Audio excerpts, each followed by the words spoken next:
Hello and welcome everyone. आज हम continue करेंगे from the question number 43 of the chapter forex. इससे पहले हमने 3 पार्ट्स में बाकी के सारे जो इससे पहले वाले क्वेश्चंस थे वो हम डिस्कस कर चुके हैं। ये इस चैप्टर के लिए लास्ट पार्ट है। आज हम ये चैप्टर को ख़त्म कर देंगे। बस एक चीज़ जो मैंने लास्ट वीडियो में भी आपसे पूछी थी, इस वीडियो में भी आपसे पूछ लेती हूँ कि अगर आपको फॉरेक्स चैप्टर के लिए अलग से फेट ऑफ फॉरवर्ड के क्वेश्चंस प्लस कॉन्सेप्ट की एक सेपरेट वीडियो चाहिए जिसमें कि हम कॉन्सेप्ट्स एंड जो क्वेश्चंस हैं वो साइमल्टेनियसली डिस्कस कर लें, आप कमेंट्स में मुझे बता दीजिएगा। वो एक वीडियो हम फिर इसके लिए भी अलग से रिकॉर्ड कर लेंगे और मैं आपको प्रोवाइड वो कर दूंगी। फ़िलहाल आज इस चैप्टर के लिए ये लास्ट पार्ट रहने वाला है। कंटिन्यू करते हैं फ्रॉम द क्वेश्चन नंबर 43। पढ़ते हैं क्वेश्चन में क्या लिखा है। क्वेश्चन है NPN company which has imported goods $7 lakh के, ठीक है, इम्पोर्ट किए हैं। तो this is the payable amount is payable after 3 months, यानी कि एक तो हमें पता चल गया that there is a payable after 3 months time of $7 lakhs।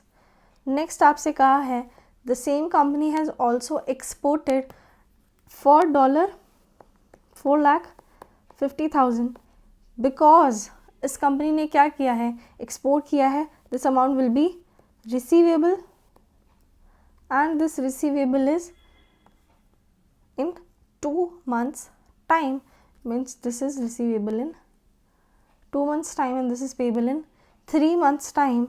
Also the company has taken a forward contract at 48.90 for this receivable amount. ठीक है, चलिए मार्केट रेट्स आप लोगों को दिए हैं। नेक्स्ट आपसे कहा क्या है, company wants to cover the risk and it has 2 options which is to cover the payables in the forward market and to lag the receivables by 1 month and cover the risk only for the net amount. No interest for delaying the receivable is earned. आपको दिया है cost of rupee fund and आपसे पूछा है which option is preferable. समझने की कोशिश करना, ऑप्शंस आपको खुद बता रहे हैं कि आपको करना क्या है। ठीक है, कवर करना है पेबल्स को फॉरवर्ड मार्केट में, लैग करना है रिसीवेबल बाय 1 month एंड आपको नेट अमाउंट के लिए कवर करना है इन द फॉरवर्ड मार्केट। सब कुछ आपको वो खुद बता रहे हैं, बट आपको कुछ चीज़ें इंटरप्रिटेशन के हिसाब से आनी चाहिए विच आर, पहली चीज़ इस क्वेश्चन में स्पेसिफिकली सिर्फ इस क्वेश्चन में आईसीआई ने एक अपनी इंटरप्रिटेशन दी थी। जब ये क्वेश्चन सबसे पहली बार आया होगा तब क्या उन्होंने बोला कि ये जो पॉइंट्स दिए हैं these are not swap points, these are direct quotes. ठीक है, they said these are not the swap points, these are the direct quotes.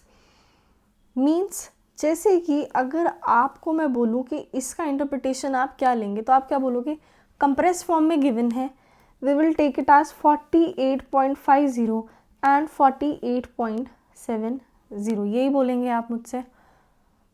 ICI क्या कह रहा था, जो इंटरप्रिटेशन आपने 70 की निकाली है वही इंटरप्रिटेशन आप इस 25, 30, 40 एंड 45 के लिए निकालिए।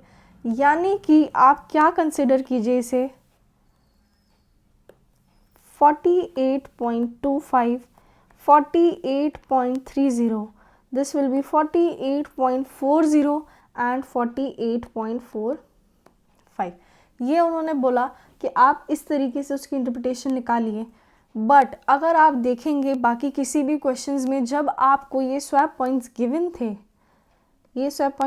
थे तो आप क्या कर रहे थे, इन्हें प्रीमियम पॉइंट कंसिडर कर रहे थे और आप सिंपली ऐड करके एक फॉरवर्ड कॉन्ट्रैक्ट पर जो फॉरवर्ड कॉन्ट्रैक्ट वाला अमाउंट है उस पर आप पहुंच रहे थे, यानी फॉरवर्ड रेट पे आप पहुंच पा रहे थे। बट इन्होंने यहाँ पे अपनी इंटरप्रिटेशन कुछ अलग रखी। अब ये चीज़ याद तो नहीं कर सकते कि अगर ये क्वेश्चन आएगा एग्ज़ाम में तो इंटरप्रिटेशन कुछ इस तरीके से करनी है, और बाकी जितने क्वेश्चन हमने इससे पहले सॉल्व किए हैं उसमें अगर इस तरीके से पॉइंट्स दिए होते थे, so we use to add it और सब्ट्रैक्टेड। वो मैंने आपको रीज़न बता दिया था, ऐड कब होगा, जब असेंडिंग ऑर्डर में दिया होगा, because it will be premium. And जब आपको डिस्काउंट उनको बताना होगा कि डिस्काउंट है, तो वो कैसे लिखेंगे, डिसेंडिंग ऑर्डर में लिखेंगे swap points, and you will subtract the same from the spot rate. इसमें इन्होंने अपनी इंटरप्रिटेशन चेंज कर दी। अब ये चीज़ रट तो नहीं सकते थे, इन्होंने क्या किया, ऑल्टरनेटिवली एक नोट दे दिया। उसमें इन्होंने क्या बोला, हमने तो जी इसको डायरेक्ट कोड कंसिडर किया है, बट आप इसको प्रीमियम पॉइंट्स भी कंसिडर कर सकते हो, आप इन्हें स्वैप पॉइंट्स भी कंसिडर कर सकते हो। ठीक है, मैं आपको यही सजेस्ट करूँगी, फ़िलहाल आप समझने की कोशिश करना। आप ये चीज़ रटोगे तो नहीं कि ये वाला क्वेश्चन आएगा तो हम इसको डायरेक्ट कोड भी कंसिडर कर सकते हैं, ऐसा आप नहीं करोगे। और अब ICAI भी ऐसा क्वेश्चन नहीं देगा, ठीक है ना, ऐसे नहीं देगा, वो भी अब उसको प्रीमियम ही कंसिडर करेगा। आपको क्या करना है, बाकी कोई क्वेश्चन आता है तो आप जो इंटरप्रिटेशन लेते हो इसको स्वैप पॉइंट मान, आपको इसको स्वैप पॉइंट मान के ही जो है क्वेश्चन को सॉल्व करना है। आप यहाँ पे फ़िलहाल मैं क्या कर रही हूँ, मैं ये मान के चल रही हूँ कि क्वेश्चन में ये चीज़ ना दे करके ये दिया हुआ है और मैं आपको इसके हिसाब से क्वेश्चन सॉल्व करवा रही हूँ। आप इसको कहीं भी गलत इंटरप्रेट मत कर लेना कि इसी तरीके से करना है और ये जो स्वैप पॉइंट्स हैं इनको हम प्रीमियम नहीं मानेंगे। आप जब इसको सॉल्व करेंगे आप इनको प्रीमियम मान के ही सॉल्व करके देखना, एक बार इनको ऐड करना और आपका आंसर वो ठीक है, क्योंकि ICAI ने अल्टरनेटिवली वो आंसर भी दे दिया है। ठीक है, आप देखोगे लास्ट में नोट डला हुआ है। इसके अलावा इस क्वेश्चन में और क्या है मैं बता देती हूँ। मैंने आपसे कहा था लीडिंग लैगिंग के जो भी क्वेश्चन होते हैं उसमें स्पेसिफिकली आपको ऑप्शन दिया होता है कि आपको करना क्या है। जैसे इसमें आपको दिया है you have to cover yourself in the forward market. आपको पता है जो इन्होंने लिखा है करना तो हमें वही है, एट द एंड हमें वही करना है जो इन्होंने दिया हुआ है, बट वो चीज़ करने के लिए भी हमें बाकी की चीज़ें तो पता होनी चाहिए ना। जैसे अभी ये इंटरप्रिटेशन थी हमारी, ठीक है, ये हमने किया, कंप्रेस फॉर्म किया, स्वैप पॉइंट साइड की, ये चीज़ हमें पता होनी चाहिए। और क्या पता होना चाहिए, बात कर लेते हैं। देखो क्वेश्चन में आपसे कहा for the receivable amount forward contract is already taken, means आप चाहे जा रहे हैं ऑप्शन नंबर 1 में और आप जा रहे हो ऑप्शन नंबर 2 में। In both the cases, the receivable amount is already covered in the forward market. You have already given the agreed rate as well. तो हमें क्या करना है, जो चीज़ क्वेश्चन में ऑलरेडी दे दी उस चीज़ को तो हम चेंज नहीं करेंगे ना। हमें बोल दिया ये जो तुम्हें दिया है ये एग्रीड रेट है, इस पे रिसीवेबल हमने कवर कर लिए, ठीक है। ये ऑप्शन में कहीं नहीं लिखा कि आप इसको कवर करो, ये तो दे दिया कि ये तो कवर हो चुके हैं। यानी कि when you are solving the option 1 or the option 2, you have to take this as well. You have to consider that you have already taken this forward cover for the receivables वाला amount, right? इसका अब आप ये देखो, ये चीज़ दे दी इन्होंने, ठीक है, ऑप्शन 1 बता दिया, ऑप्शन 2 पर इस चीज़ का क्या क्या और जो है फ़र्क पड़ने वाला है हमारे आंसर में, ये चीज़ भी आपको कंसिडर करनी पड़ेगी। जैसे कि फर्स्ट में आपको बोला है you have to cover yourself for the payable as well in the forward market. आप बोलोगे रिसीवेबल के लिए भी तो कर लिया ना हमने, रिसीवेबल के लिए ऑलरेडी कवर्ड है, ठीक है। ये हो गया हमारा ऑप्शन 1 सॉल्व। ऑप्शन 2 में आपसे कहा है you have to lag the receivable by 1 month, means चाहे आपने ये लैग कर भी दिया रिसीवेबल का अमाउंट, ये कॉन्ट्रैक्ट तो आप ऑलरेडी एंटर कर चुके थे ना। ये तो हमें कहीं नहीं बोला ना कि आपने वो फॉरवर्ड कॉन्ट्रैक्ट में एंटर नहीं किया था, नहीं लिखा, आपको लिख के ही दिया है कि आपने कर लिया है वो फॉरवर्ड कॉन्ट्रैक्ट में एंटर। यानी कि चाहे हम वो ऑप्शन 2 सॉल्व कर रहे हैं, सिचुएशन अभी भी रिसीवेबल के लिए भी यही रहेगी, ठीक है, कि हमने फॉरवर्ड मार्केट में कवर कर रखा होगा। अब क्योंकि रिसीवेबल लैग कर दिए तो आपको याद आ रहा होगा, ठीक है, सेकेंड मंथ एंड पे, यानी कि अब हमें डॉलर रिसीव नहीं होने वाले, रिसीव नहीं होंगे तो फॉरवर्ड कॉन्ट्रैक्ट जो मैंने कवर लिया था उसमें मैं डॉलर्स दे नहीं पाऊँगा बैंक को दे नहीं पाऊँगा तो क्या करूँगा, कैंसिल करूँगा। यानी कि अब जब हम ये वाला पार्ट सॉल्व कर रहे होंगे, we need to cancel this forward contract. और क्या है इसमें, आपको बोला है हम नेट अमाउंट के लिए खुद को कवर करा लेंगे।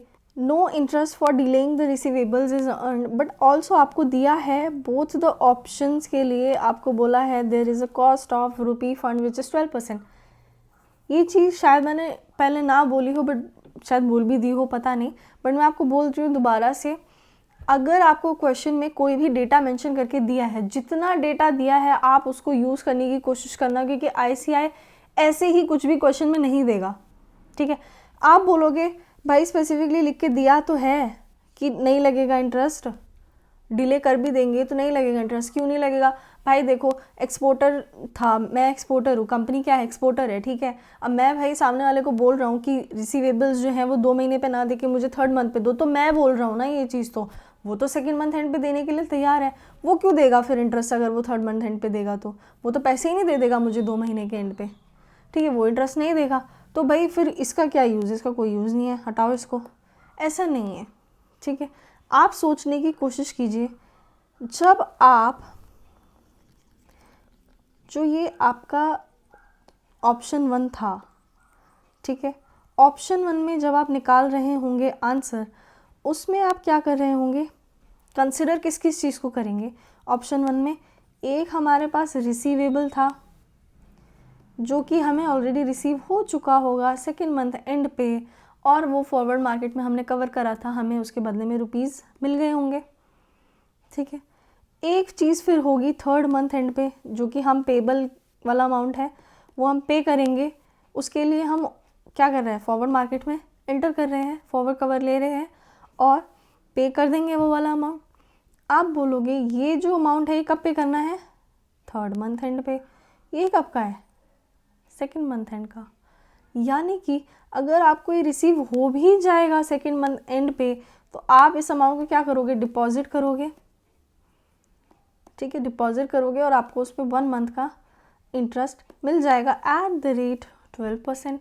आपको ये इस तरीके से समझ में आता है कि भाई वो डिपॉजिट करेगा 1 ही महीने के लिए, क्यों करेगा ये, वो अब ये सवाल भी हो सकते हैं, बट अगर आपको ये चीज़ समझ में आ जाती है ऐसे ही कि हाँ ठीक है इंटरेस्ट लगेगा 1 महीने का, तो आप इसको इस तरीके से समझ लो। वरना जो मैं हमेशा से बताती आ रही हूँ कि पैरिटी पे अमाउंट नहीं है, ये अमाउंट जो है ये रिसीवेबल है at the 2nd month and, और ये जो पेबल है ये 3rd मंथ का है। इवन जब आप ऑप्शन 2 सॉल्व करेंगे तो इसमें भी जो भी हमारा आंसर आएगा वो भी हमारे लिए 3rd मंथ एंड का ही होगा। क्यों, क्योंकि हम लैग कर रहे हैं रिसीवेबल को बाय 1 मंथ, यानी वो भी हमें 3rd मंथ एंड पे रिसीव होगा, और जो पेबल अमाउंट है वो तो ऑलरेडी हमारा 3 मंथ एंड पे ही हमें पे करना था, तो वो अमाउंट कब का होगा, 3 मंथ एंड का होगा। यानी कि ये पैरिटी पे अमाउंट नहीं आ पाएगा, इसलिए हम इसमें 1 मंथ का इंटरेस्ट ऐड करके इसको भी 3rd मंथ का अमाउंट बना देंगे। And now this is comparable because ये आ गया है एट पैरिटी। हमने ये चीज़ हमें पहले भी ये चीज़ डिस्कस करी थी, हमें ये चीज़ पता है अभी भी, तो हम ये चीज़ को इस तरीके से कंसिडर करके भी चल सकते हैं। आपको जिस तरीके से समझ में आता है आप उसी तरीके से समझिए। ज़रूरी नहीं है कि आप ये पैरिटी वाली जो चीज़ें हैं इसको इस तरीके से ज़बरदस्ती समझने की कोशिश करें। आपको समझ में आती है वेल एंड गुड, क्योंकि रीज़न जो है एक्चुअल में तो यही है। ठीक है, आपको समझ में आता है ठीक है, नहीं आता है आपको जैसे समझ में आता है वैसे समझो कि ठीक है इंटरेस्ट मिल जाएगा, हो सकता है ना, देखो रिसीव इससे रिसीव हो गया 2 महीने पहले, ये जो पे करेगा ये इसी अमाउंट में से पे करेगा, बट 1 महीने के लिए बैंक में ये अमाउंट रख सकता है, डिपॉजिट करेगा तो कुछ ना कुछ इंटरेस्ट तो मिलेगा। आप ऐसे समझना चाहो आप इसको ऐसे भी समझ सकते हो। अब देखो क्वेश्चन में हम समझ गए, जब हमें ये वाला पार्ट लेना है हमें इसमें इंटरेस्ट कंसिडर करना है, ये हमारी इंटरप्रिटेशन थी। सेकेंड पार्ट में अभी हमने बोला था लैग कर रहे हैं रिसीवेबल को तो हमें कैंसिल करना पड़ेगा, ये वाला जो कॉन्ट्रैक्ट हम ऑलरेडी कर चुके थे। ठीक है, ये जो कॉन्ट्रैक्ट हम ऑलरेडी कर चुके थे ये हमें क्या करना पड़ेगा, कैंसिल करना पड़ेगा।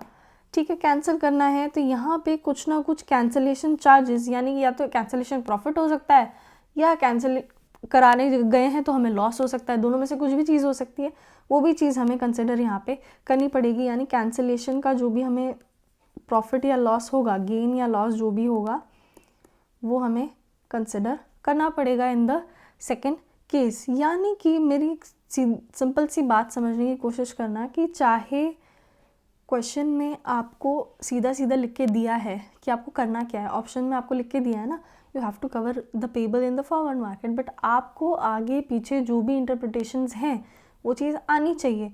अब आप ये नहीं कर सकते कि भाई इसमें साफ साफ लिखा है इंटरेस्ट नहीं मिलेगा तो इसका कोई यूज़ नहीं है, आप ये चीज़ नहीं कर सकते, ठीक है। आपको चीज़ें जो है थोड़ा एक्स्ट्रा ऑर्डिनरी होके सोचना पड़ेगा कि और क्या क्या हो सकता है, ठीक है। अगर आपको किसी भी क्वेश्चन में, नॉट इवन ये स्टडी मटेरियल वाले क्वेश्चन, अगर आप कोई और क्वेश्चन भी सॉल्व करते हो, आप उसमें ये चीज़ नहीं कर सकते कि भाई डेटा अगर आईसीएआई ने दिया है, आप एक बार सारा ही डेटा यूज़ कहाँ कहाँ हो सकता है, उसका क्या क्या यूज़ हो सकता है, वो चीज़ एक बार आप सोच लो, ठीक है। मैं ये नहीं कह रही कि हमेशा हर क्वेश्चन में ही ऐसा होगा कि सारा डेटा यूज़ होगा।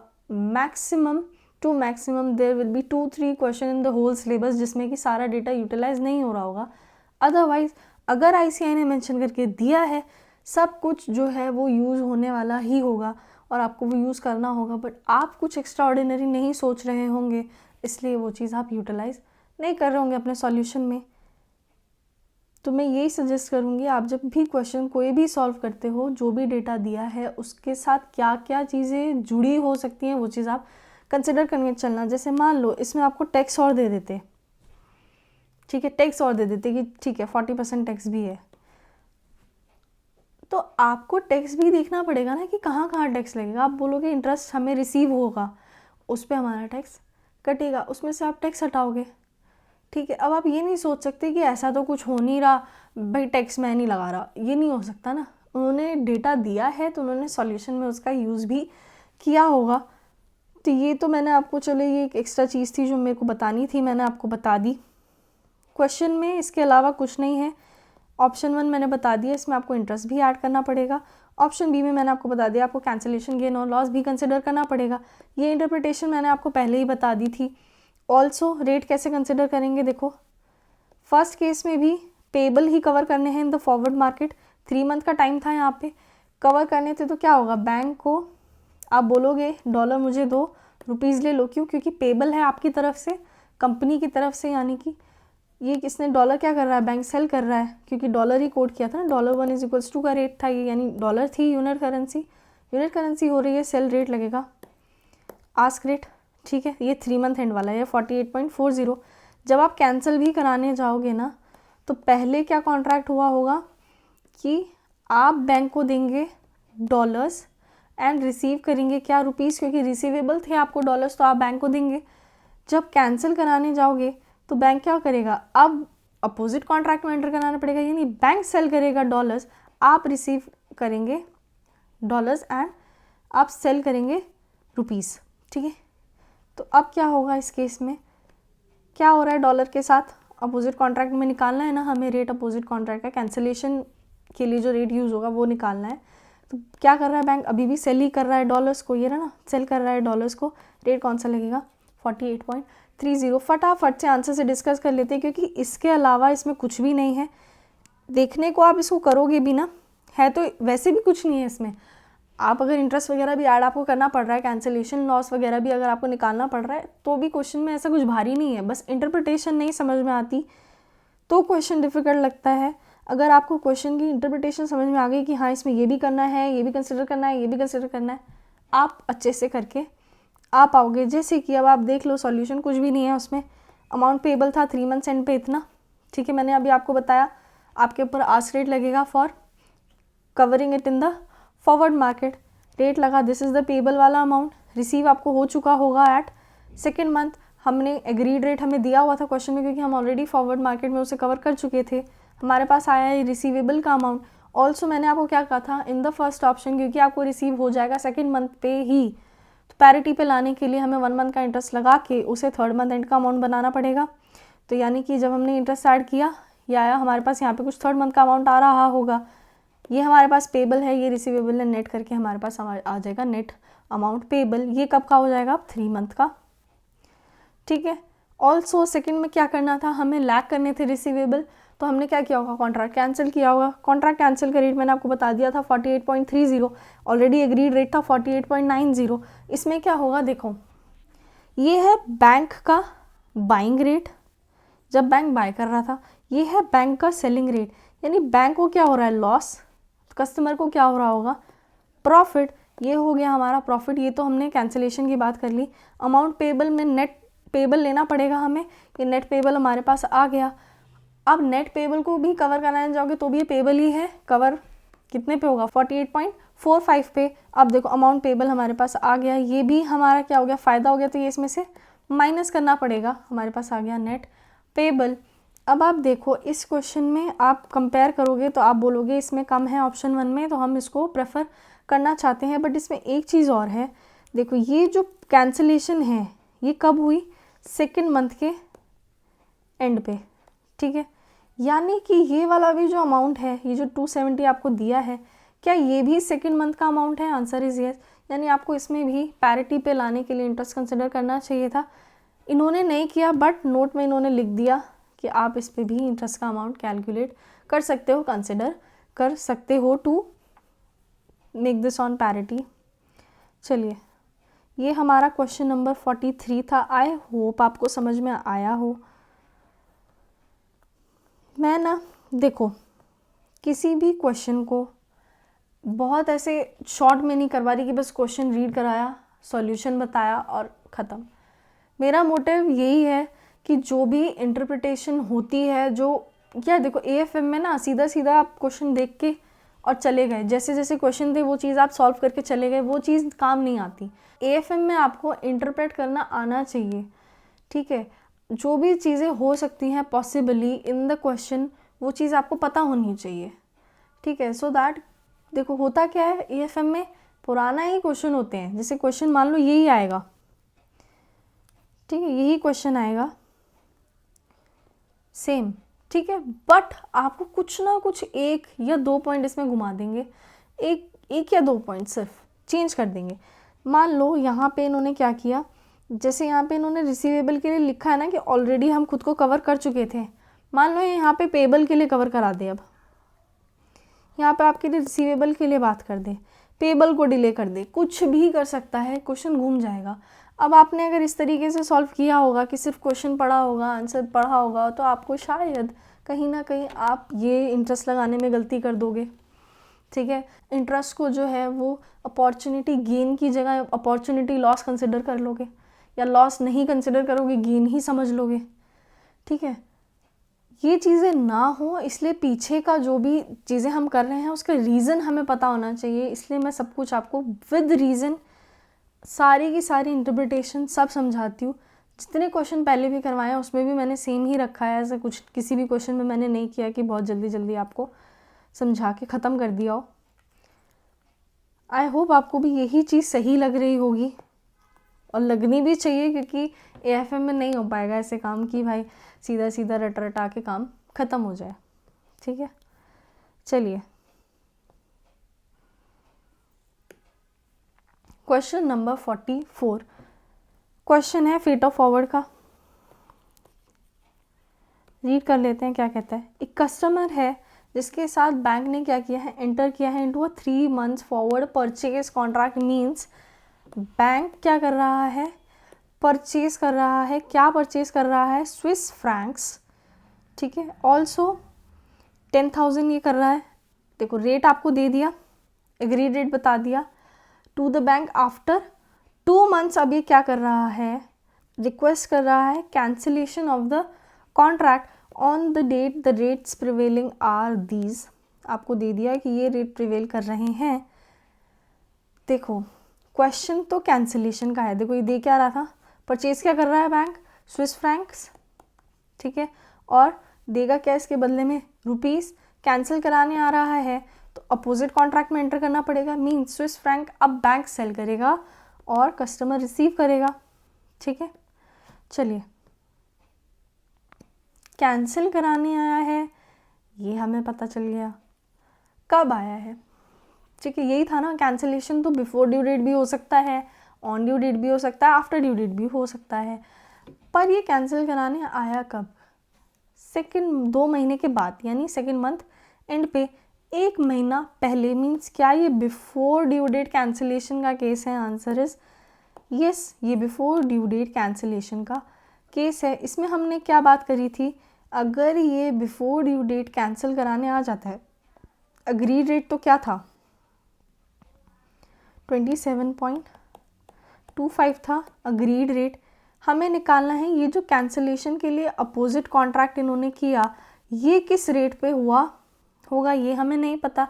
हम कैसे निकालते थे, अगर ये बिफोर ड्यू डेट का केस होता था तो हम बोलते थे देखो अब ये कैंसिल कराने कब आया है, सेकेंड मंथ एंड पे, ठीक है, ये आज आया थर्ड मंथ, ये सेकेंड, ये यहाँ पे आ गया, ठीक है। हम क्या बोलेंगे, आज की डेट पे जो भी 1 मंथ फॉरवर्ड का रेट चल रहा होगा, यानी इस दिन के लिए जो रेट चल रहा होगा आज की डेट में, उस रेट पे हम क्या करते हैं, कैंसिल कर देते हैं। यानी ये रेट कैसे निकलेगा, this will B 1 month forward rate. ये चीज़ हमें पता चल गई। करना क्या है बैंक को, सेल करने हैं CHF। सेल के लिए कौन सा रेट लगाता है बैंक, आस्क रेट लगाता है। रेट देख लो, 1 मंथ फॉरवर्ड दिया है, आस्क रेट ये है, this will be cancelled at 27.52 rupees, ठीक है जी। ये हो जाएगा कैंसिल। हमें पता चल जाएगा कि क्या ये कैंसिलेशन गेन है या लॉस है टू द कस्टमर। आप देखो, कस्टमर सेल कर रहा था एट दिस रेट, बाय कर रहा है एट दिस रेट, यानी कि ये क्या है, कस्टमर के लिए लॉस है। यानी कि आप क्या करेंगे, 27.52 माइनस 27.25 इंटू 10,000 जो CHF थे, ये हमारे पास आ जाएगा total loss to the customer. Answer से फटाफट इसको डिस्कस कर लेते हैं। मैं आंसर सिर्फ इसलिए दिखाती हूँ so that you know the flow, ठीक है, किस तरीके से आपने शुरू करना है। इंटरप्रिटेशन मैं पहले बता देती हूँ, बाद में आपको फ्लो भी दिखा देती हूँ कि आपको इस तरीके से इसे सॉल्व करना होता है, सो दैट यू नो कोई आप गलती भी नहीं करो और आपको चीज़ें समझ में भी आ जाए। Original contract rate was this was the cancellation rate, मैंने बता दिया कैसे डिसाइड हुआ, दिस इज़ द डिफरेंस, 10,000 से मल्टीप्लाई किया, this will be the loss to the customer, ठीक है, यही चीज़ थी। इसके अलावा देखो नोट भी पढ़ लेते हैं, the exchange commission and other services are ignore, क्योंकि क्वेश्चन में दी भी नहीं थी तो इग्नोर ही करके चलेंगे। अब ज़्यादा से ज़्यादा क्या हो सकता है ना, इस क्वेश्चन को अगर घुमाना भी हो उन्हें तो वो क्या करेंगे, इस क्वेश्चन में आपको टैक्स दे देंगे या कुछ दे देंगे। ये टैक्स दिया है 40%, यानी कि देखो अगर इस केस में लॉस है टू द कस्टमर तो क्या हो जाएगी, टैक्स सेविंग हो जाएगी। अदरवाइज़ अगर आपका प्रॉफिट है, ठीक है, क्या है, प्रॉफिट है, उस पर क्या हो जाता है, फिर आपका प्रॉफिट कम हो जाता है ड्यू टू टैक्स कैलकुलेशन, आप टैक्स लगाएंगे और आपका प्रॉफिट कम आ जाएगा, यानी आपको फिर आफ्टर टैक्स वाला प्रॉफिट मेंशन करना पड़ेगा। इस तरीके से अगर आप समझेंगे चीज़ें तो आई गेस आपको ज़्यादा अच्छे से चैप्टर भी क्लियर होगा और बाकी की चीज़ें भी आपको अच्छे से समझ में आ पाएंगी। चलिए नेक्स्ट क्वेश्चन है, a bank enters into a forward purchase TT covering an export bill for Swiss francs 1 lakh at, ये आपको रेट भी दे दिया, यानी इसने करा क्या था, बैंक ने परचेज करने का कॉन्ट्रैक्ट किया था स्विस फ्रैंक्स, ठीक है, और उसके बदले में वो कुछ देगा, क्या देगा, रुपीज़, ठीक है, मेंशन करके दिया हुआ है। ड्यू 25 अप्रैल, यानी ये वाला जो कॉन्ट्रैक्ट था इसका एग्रीड रेट क्या है, एक तो इसका एग्रीड रेट है 32.40 एंड डेट क्या है इसकी 25 अप्रैल, 25 अप्रैल, oh my god, 25 April now, and covered itself for same delivery in the local interbank market at, यानी कि इसने क्या किया, बैंक ने खुद को कर लिया कवर करने का मतलब क्या था, अगर ये खरीद रहा है स्विस फ्रैंक तो ये आगे इसे बेचने का कॉन्ट्रैक्ट कर रहा होगा विद द इंटरबैंक। कितने में कवर किया है इसने खुद को, रुपीज़ रिसीव कर रहा होगा, कितने में कवर कर रहा है 32.42 में, यानी यहाँ पे रेट क्या है 32.42 रेट है। हाउएवर ऑन 25 मार्च, यानी कि एक महीना पहले, ड्यू डेट से एक महीना पहले, यानी बात किसकी है ये सब, बिफोर ड्यू डेट की, क्या कह रहा है, exporter sought for the cancellation of the contract as the tenor of the bill is change, यानी कि क्या हो गया, टाइम पीरियड बिल का चेंज हो गया, तो आपसे वो कैंसिल कराने आ रहा है कॉन्ट्रैक्ट को, ठीक है। किससे कैंसिल कराने आ रहा है, बैंक से। कब आ रहा है, 1 मंथ अर्ली, राइट। कैंसिल कैसे होता है, अपोजिट कॉन्ट्रैक्ट में एंटर करके। कैसे होता है, अपोजिट कॉन्ट्रैक्ट में एंटर करके। In Singapore market Swiss Franks were coated against the dollars and US dollars were coated for the rupees, ठीक है। यानी कि हमें क्रॉस रेट करके निकालना पड़ेगा जो भी हमारा एप्लीकेबल रेट होगा। एप्लीकेबल रेट होगा कौन सा, कैंसिलेशन के लिए आपको क्या करना है, calculate the cancellation charges which is payable by the customer if the exchange market by the bank is 0.10 both for the selling and the buying rate. बात देखो क्या है, रेट कौन सा लगना है। अभी जो हमने इससे पहले वाला क्वेश्चन किया था उसमें क्या था, हम यहाँ खड़े थे, इस दिन का एक्चुअल ये थी हमारी ड्यू डेट, ठीक है। हमसे 1 महीना पहले थे, यानी कि हम क्या बोल रहे थे, आज की डेट पे यानी सेकेंड मंथ एंड पे जो भी फॉरवर्ड रेट चल रहा है, 1 month forward rate for this due date, हम उसको कंसिडर कर रहे थे अपना कैंसिलेशन रेट कैलकुलेट करने के लिए। इसमें भी हमें सेम ही करना है, 1 महीना पहले ये बंदा आ गया, मीन्स हमें क्या चाहिए, 1 मंथ फॉरवर्ड रेट चाहिए। 1 मंथ फॉरवर्ड रेट हमें चाहिए, ठीक है। कब का चाहिए, देखो ये आया कब है, मार्च में। हमें कब का चाहिए, फॉर द अप्रैल। इसमें ये जो स्पॉट वर्ड लिखा है ना यार, ये बिल्कुल फालतू है, इसका कोई लॉजिक नहीं है, ठीक है। फॉरवर्ड रेट ही है ये, आप इससे कंफ्यूज मत होना, ठीक है। अप्रैल का ये आपको रेट दिया, इन दोनों को हम क्रॉस करेंगे, हमारे पास रेट आ जाएगा। जो भी रेट आएगा उसको भी हम कैसे निकालेंगे, किस टर्म्स में निकालेंगे, 1 Swiss franc is equals to rupees, इस तरीके से, यानी रुपीज़ पर स्विस फ्रैंक के रेट से निकालेंगे। हमें क्रॉस रेट पता है कैसे निकालते हैं, रेट कौन सा कंसिडर होगा, आस्क या बिड, वो कैसे डिसाइड करेंगे। स्विस फ्रैंक को हम बना रहे हैं हमारी unit currency. Swiss franc bank क्या कर रहा है, सेल कर रहा है, आस्क रेट लगेगा, ठीक है। यानी कि पूरा पहले आप क्रॉस करो इन दो रेट्स का यूज़ करके, इन दोनों रेट्स का यूज़ करके क्रॉसिंग करो, उसमें से कौन सा रेट सिलेक्ट होगा, आस्क रेट सिलेक्ट होगा, और उस रेट पे वो रहा होगा कैंसिल। बट क्योंकि क्वेश्चन में आपको मार्जिन भी दी है, यानी कि आस्क रेट जब आप निकालोगे उसमें आपको प्लस करनी पड़ेगी 0.10% की मार्जिन, ठीक है। उसके बाद जो रेट आएगा इस रेट पे होगी कैंसिलेशन, ठीक है। फटाफट से इसे सॉल्यूशन से डिस्कस कर लेते हैं, ऐसा जिसमें कुछ है नहीं, कैंसिलेशन का ही क्वेश्चन है, अभी ऊपर हमने किया भी है, सेम ही है, बस एक मार्जिन का डिफरेंस है और एक आपको जो क्रॉस रेट है उससे आपको रेट निकालना पड़ेगा। एक चीज़ इसमें ये है, इन्होंने ये लोग यार डायरेक्ट ले लेते हैं, तो एक काम करते हैं हम खुद ही डिस्कस कर लेते हैं, छोड़ो इसको, क्योंकि इनका ये डायरेक्ट वाला जो है ना ये नहीं समझ में आएगा, बट ये समझ में ऐसे आ जाएगा। देखो जी, रेट क्या था, 1 मंथ फॉरवर्ड फॉर, हमें क्या निकालना है, पहले तो ये लिख लेते हैं, फॉर स्विस फ्रैंक ये निकालना है, यानी कि रुपीज़ किसके साथ दिया है, डॉलर के साथ दिया है, किसके साथ दिया है, डॉलर्स के साथ, और डॉलर किसके साथ दिया है, स्विस फ्रैंक के साथ हमें मेंशन करके दिया हुआ है, for the bid and the ask. अब आप देखिए क्या हमें पर डॉलर रुपीज़ का अमाउंट पता है, आंसर इज यस, हमें पता है, ये रहा, हमें $1 का ही अमाउंट दिया हुआ था। अब इसमें देखो आपको दिए हैं ये पॉइंट्स, ठीक है।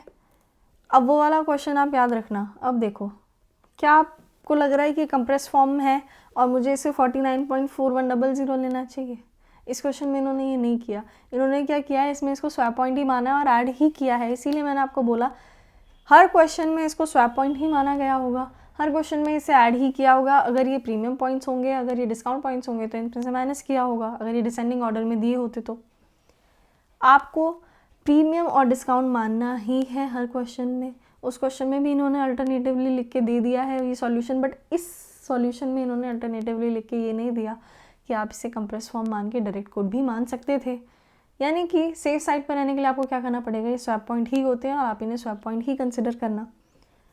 रेट ले लेते हैं, देखो डायरेक्ट रेट हमें पता है, तो हम क्या करेंगे यहाँ पे सिंपली 49.4302 प्लस कर लेंगे 0.4100, यानी कि बिड रेट के लिए तो हम ये यूज़ करेंगे, एंड आस्क रेट के लिए क्या यूज़ होगा हमारे पास 49.4455 प्लस 0.4200 यानी कि 49.8655 ये कंसिडर होगा। अब आप देखिए क्या हमें पर स्विस फ्रैंक डॉलर का रेट दिया, आंसर इज नो, हमें रेट दिया है, मतलब यूनिट टर्म्स में किसको रखा है इन्होंने, डॉलर को, यानी कि ये रेट क्या होंगे हमें क्रॉस करने पड़ेंगे। क्रॉस कैसे, यानी कि हमें बिड रेट के लिए आस्क रेट का यूज़ करना पड़ेगा और आस्क रेट के लिए हमें बिड रेट यूज़ करना पड़ेगा। रेट निकाल लेते हैं फटाफट से, कितना आएगा, रेट क्या आएगा हमारे पास, देखो ये तो होगा बिड रेट, ये होगा आस्क रेट, किस चीज़ के लिए, फॉर 1 स्विस फ्रैंक, ये होगा रुपीज़ का अमाउंट। फटाफट से निकाल लेते क्या आ रहा है हमारे पास,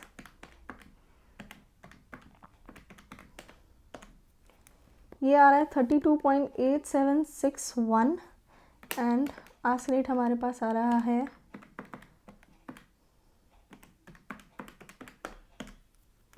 32.9145। ये हमारे पास आ रहा है बिड रेट, आस्क रेट हमें सेलेक्ट करना है, but after adjusting the margin of 0.1%, इसमें हमने ऐड किया 32.9145 प्लस 0.10%, हमारे पास आंसर क्या आ रहा है 32.9474। क्या हमें राउंड ऑफ करने के लिए कहा था, आंसर इज नो, तो हम यही रेट कंसिडर करेंगे फॉर द कैंसिलेशन। आंसर से एक बार दिखा देती हूँ,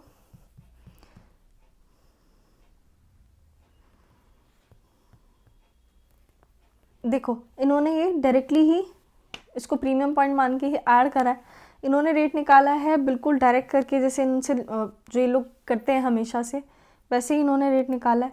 ये निकाला इन्होंने कैंसिलेशन का रेट जो हम ऊपर निकाल चुके हैं, ठीक है, रेट इनका भी यही आ रहा है जो हमने निकाला after calculating the cross rate. हम इन्होंने ये क्या करते हैं, डायरेक्ट कर लेते हैं, यानी जो भी रेट दिया उसमें से एक का बाइंग रेट लगेगा, एक का सेलिंग रेट लगेगा, ऐसे करके सिलेक्ट करके खुद ही कर लेते हैं। आप दोनों निकालो, बिड और आस्क, मार्जिन एडजस्ट करो, डिसाइड करो कौन सा रेट सेलेक्ट होना है, फिर उसको आप सेलेक्ट कर लो, गलती के चांसेस नहीं रह जाते। ओरिजिनल कॉन्ट्रैक्ट ये था of buying the Swiss franc, ये रेट हो गया for selling, differences payable by the customer, क्यों, बैंक सेल कर रहा है, देखो बैंक क्या कर रहा है, सेल कर रहा है इस रेट पे, बाय किया था इस रेट पे, यानी कि अब जो ये है बैंक के लिए तो क्या है, प्रॉफिट हो गया ना, बैंक के लिए क्या हो गया प्रॉफिट, हमारे लिए क्या हो गया लॉस। ये differences payable by the customer कितने थे, 1 लाख थे, टोटल अमाउंट हमारे पास आ गया इन द रुपीज़ टर्म्स, ठीक है। आई होप आपको ये समझ में आ गया हो।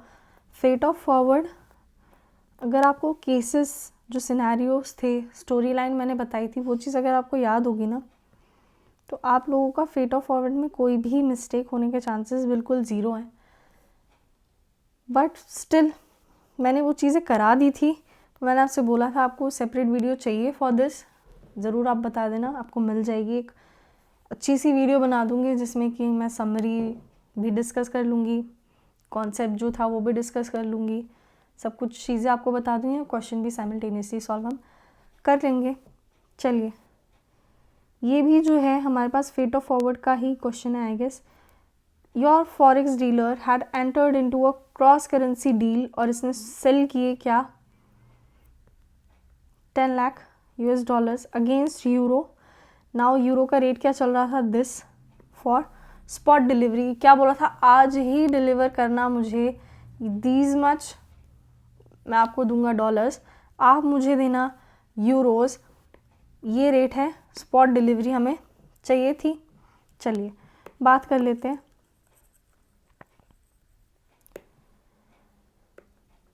However, later during the day, the market became volatile and the dealer, in compliance with his management's guidelines, had to square up the position when the quotations were. यानी कि वैसे तो उसने क्या किया, एग्री कर लिया एट दिस रेट, बट कुछ कंडीशंस की वजह से, कुछ रीजंस की वजह से उसे क्या करना पड़ा, जब रेट मार्केट में ये चल रहा है, आज ही चल रहा है ये रेट कब चल रहा है, आज ही चल रहा है, इसको जब ये रेट चल रहा है ना आज मार्केट में, इसे उसी टाइम पे स्क्वायर कराना पड़ गया। ठीक है, स्क्वायर अप कराना पड़ेगा, जो भी इसकी पोजीशन थी इसे क्या करानी पड़ेगी, कैंसिल करानी पड़ेगी। स्क्वायर अप का मतलब क्या, अगर इसने डॉलर सेल करने का कॉन्ट्रैक्ट किया था तो इसे डॉलर परचेज करने का कॉन्ट्रैक्ट कर लिया जब रेट चल रहे थे कुछ ये, ठीक है। यानी ये भी किसका है, कैंसिलेशन ऑन ड्यू डेट, कि आज ही है, स्पॉट डिलीवरी है तो due date, before due date, after due date कोई मतलब नहीं बनता, मतलब कैंसिलेशन है और आज ही कैंसिल ये कराने आ गया। बात कर लेते हैं, देखिए इस क्वेश्चन में सिर्फ एक ही चीज़ अलग है, ये क्वेश्चन बिल्कुल सिंपल सा है, ड्यू डेट पे कैंसिलेशन का क्वेश्चन है ये, ठीक है। On the due date cancellation का क्वेश्चन है, ठीक है। इसमें ऐसा और कुछ भी नहीं है। ऑन ड्यू डेट कैंसिल कैसे करते थे, जो भी स्पॉट रेट पे रेट चल रहा होगा उस रेट पे हम उसे कैंसिल कर देते थे। यानी कि अगर ये आज ही पहुंच गया, देखो क्या कॉन्ट्रैक्ट था, डॉलर सेल करने का, यूरोज़ रिसीव करने का हमें रेट दिया है, देखो डॉलर्स एंड यूरो का हमें रेट मेंशन करके दिया हुआ है। ये पहले क्या कर रहा था, जैसे बैंक है मान लो, ये पहले बैंक को डॉलर सेल कर रहा था, अब क्या करेगा, बैंक से डॉलर रिसीव करेगा for the cancellation purpose, receive करेगा यानी बैंक सेल करेगा डॉलर्स, रेट कौन सा लगेगा, ये वाला रेट लगेगा, कंप्रेस फॉर्म में दिया है, this will be the ask rate which will be considered for cancelling the contract. But इसमें आपको रेट एक रुपीज़ का रेट भी मेंशन करके दिया हुआ है as on the spot date. मैंने आपको पहले ही बोला, आप बोलोगे यहाँ पे कैंसिलेशन कर तो दिया, ये रहा रेट, कर दिया कैंसिल, अभी तो आपने बोला कैंसिल करना है, कर दिया कैंसिल, और क्या चाहिए अब आपको, राइट। बट आप देखो क्वेश्चन में आपको क्या डॉलर और रुपीज़ का भी रेट दिया हुआ है, आंसर इज यस, हमें दिया हुआ है। जब ये रेट आपको इन्होंने मेंशन करके दिया है तो कुछ ना कुछ यूटिलाइजेशन तो इसका भी होगा, यानी डेटा अगर दिया है तो यूज़ तो इसे भी करना है। आपको ये देख के क्या समझ में आ रहा होगा, रुपीज़ इन्होंने क्यों दिया होगा, हो सकता है ये जो फॉरेक्स डीलर है ये सिर्फ जो ट्रांजैक्शन कर रहा है ये कर रहा है डॉलर्स और यूरोज़ में, ये क्या कर रहा है, सिर्फ ट्रांजैक्शन कर रहा है। इसकी जो फंक्शनल करेंसी है शायद ऐसा हो सकता है कि वो फंक्शनल करेंसी क्या हो, INR हो।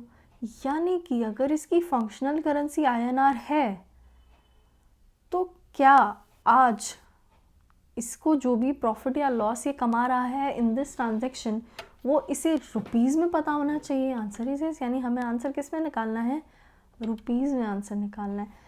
यहाँ पे हम कैंसिल तो कर देंगे, ठीक है, यहाँ पे हम कैंसिल तो कर देंगे क्योंकि हमें कैंसिलेशन रेट पता है, हमें बाइंग रेट पता है, सेलिंग रेट पता है, ठीक है, हम क्या कर देंगे, कैंसिल कर देंगे। बट देखो कैंसिल कर दिया, इसके अलावा क्या जो भी हमारे पास लॉस या गेन आएगा उसे हमें कन्वर्ट करना पड़ेगा इन रुपी टर्म। समझ लो अब इसको फटाफट से,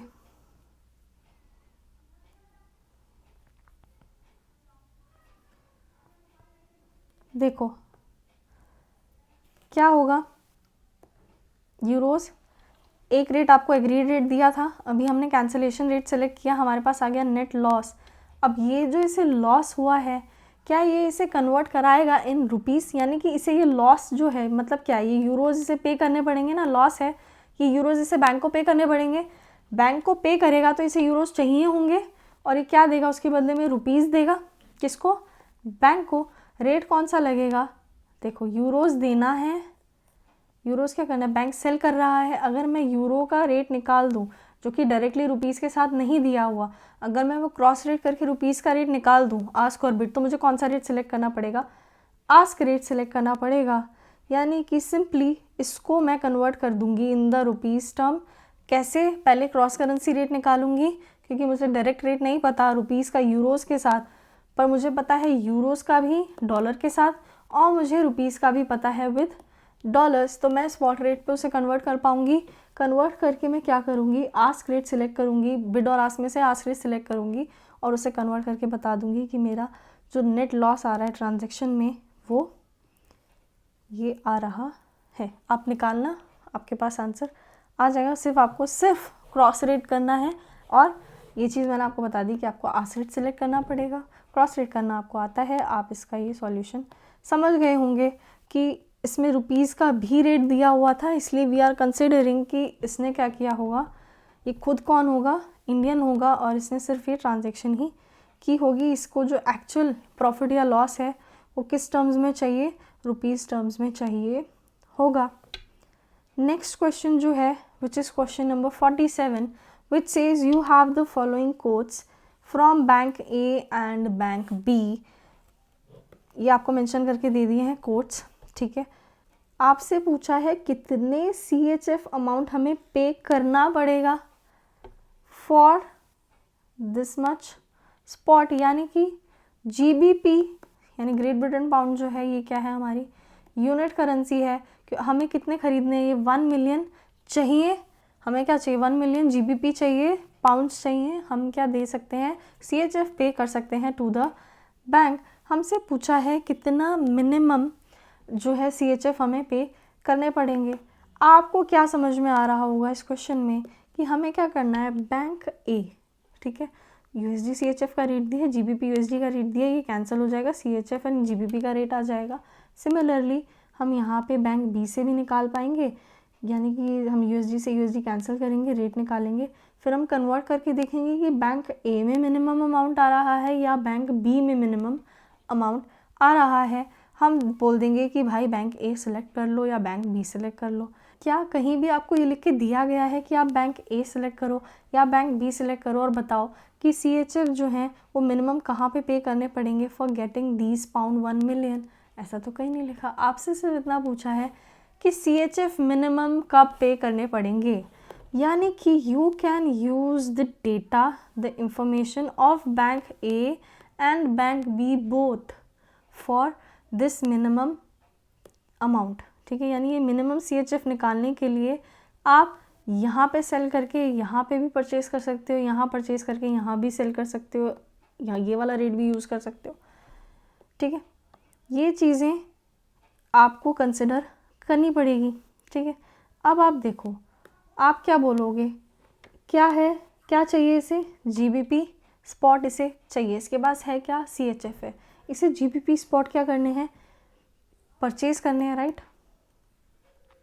अब आप देखो USD के बदले GBP मिल रहे हैं हमें, दोनों बैंक में कोट किया हुआ है। क्या कहाँ पे GBP लेने के लिए कम USDs देने पड़ेंगे? GBP क्या करना है, अगर मान लो हम यहाँ पे ख़रीदने का कॉन्ट्रैक्ट करेंगे क्योंकि हमें GBP चाहिए, क्या चाहिए, GBP चाहिए, CHF हमें पे करना है, CHF पे करना है। हम दो तरीके से देख सकते हैं, पहला तरीका पहले बता देती हूँ। देखो GBP एंड USD का रेट है, ठीक है, GBP एंड USD का रेट है। करना क्या है, ये GBP रेट दिया है, ये रेट दिया है with in the bank A and bank B। देखो कहाँ पे GBP परचेज करने के लिए हमें US डॉलर्स कम देने पड़ेंगे, ये चीज़ हम देख सकते हैं कैसे। देखो हमें क्या चाहिए, GBP चाहिए एंड पाउंड हमें चाहिए, डॉलर हम उसके लिए पे कर सकते हैं क्योंकि हम यहीं पे खरीदेंगे ना। अगर GBP हमें परचेज करना भी होगा तो यहीं पे ख़रीद पाओगे ना, आप इसी रेट से ख़रीद पाओगे, डॉलर से ही ख़रीद पाओगे। तो देखो हमें क्या चाहिए, पाउंड चाहिए, बैंक क्या करेगा, पाउंड सेल करेगा। बैंक ने कोट क्या किया है, GBP पर USD किया है क्या, ये नहीं, आंसर इज नो। ऐसा तो हो ही नहीं सकता, ऐसा क्यों नहीं हो सकता, इंटरप्रिटेशन अगेन। एक सेकेंड, देखो जो रेट दिया है ये दिया है हमें ISO कोड में, बट बीच में ये पर वाला साइन भी लगा दिया, यानी स्लैश भी लगा दिया। बट हमें पता है USD जो है, हमें पता है USD जो है वो क्या है, वीकर करेंसी है, तो वो तो 1.7645 वो जो है पाउंड नहीं परचेज कर सकती विद $1, यानी कि ये रेट किसका दिया है, पाउंड का रेट दिया है। सिलेक्ट कौन सा होगा, ये सेल करेगा तो आस्क रेट सिलेक्ट होगा, आस्क रेट सिलेक्ट होगा, यानी कि रेट कौन सा लगेगा 1.7660 एंड यहाँ पे रेट क्या कोट हो रहा है 1.7650, यानी यहाँ पे सस्ते में मिल जाएगा, यहाँ पे कम डॉलर्स देने पड़ेंगे। यानी कि जो GBP परचेज करने वाला कॉन्ट्रैक्ट है ना USD से, वो तो मैं कहाँ करूँगी, बैंक B में करना पसंद करूँगी, ठीक है। इसके लिए तो मैंने बैंक B सिलेक्ट कर लिया। बट अब देखो हमें चाहिए क्या इसे परचेज करने के लिए, डॉलर्स।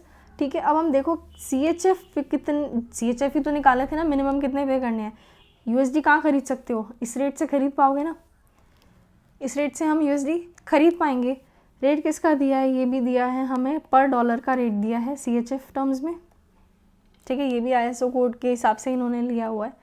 यानी कि अब देखिए क्या करना है, अब हमें क्या करना है, यहाँ पे हमें चाहिए डॉलर्स, एक सेकेंड, हमें चाहिए डॉलर्स, ठीक है, और उसके बदले में हम क्या देंगे, CHF देंगे टू द बैंक। यानी बैंक क्या करेगा, डॉलर सेल करेगा, सेल करेगा, कौन सा रेट लगाएगा, आस्क रेट लगाएगा, ठीक है। यहाँ पे आस्क रेट क्या है 1.6655, यहाँ पे क्या है 1.4660, यानी कि अब मैं बैंक A से डॉलर परचेज करूँगी, क्योंकि मुझे CHF क्या देने पड़ेंगे, कम देने पड़ेंगे। यानी यही एक केस होगा जहाँ पे कि मैं डॉलर तो परचेज करूँ with the help of CHF, कहाँ से, बैंक A से, और फिर उन डॉलर्स की मदद से मैं बैंक B में जाऊँ और फिर GBP खरीद लूँ, क्योंकि यहाँ पे क्या है USD कम में ही मुझे GBP मिल जाएंगे। यानी यहाँ पे इस रूट में, इस रूट से क्या हो पाएगा, हमें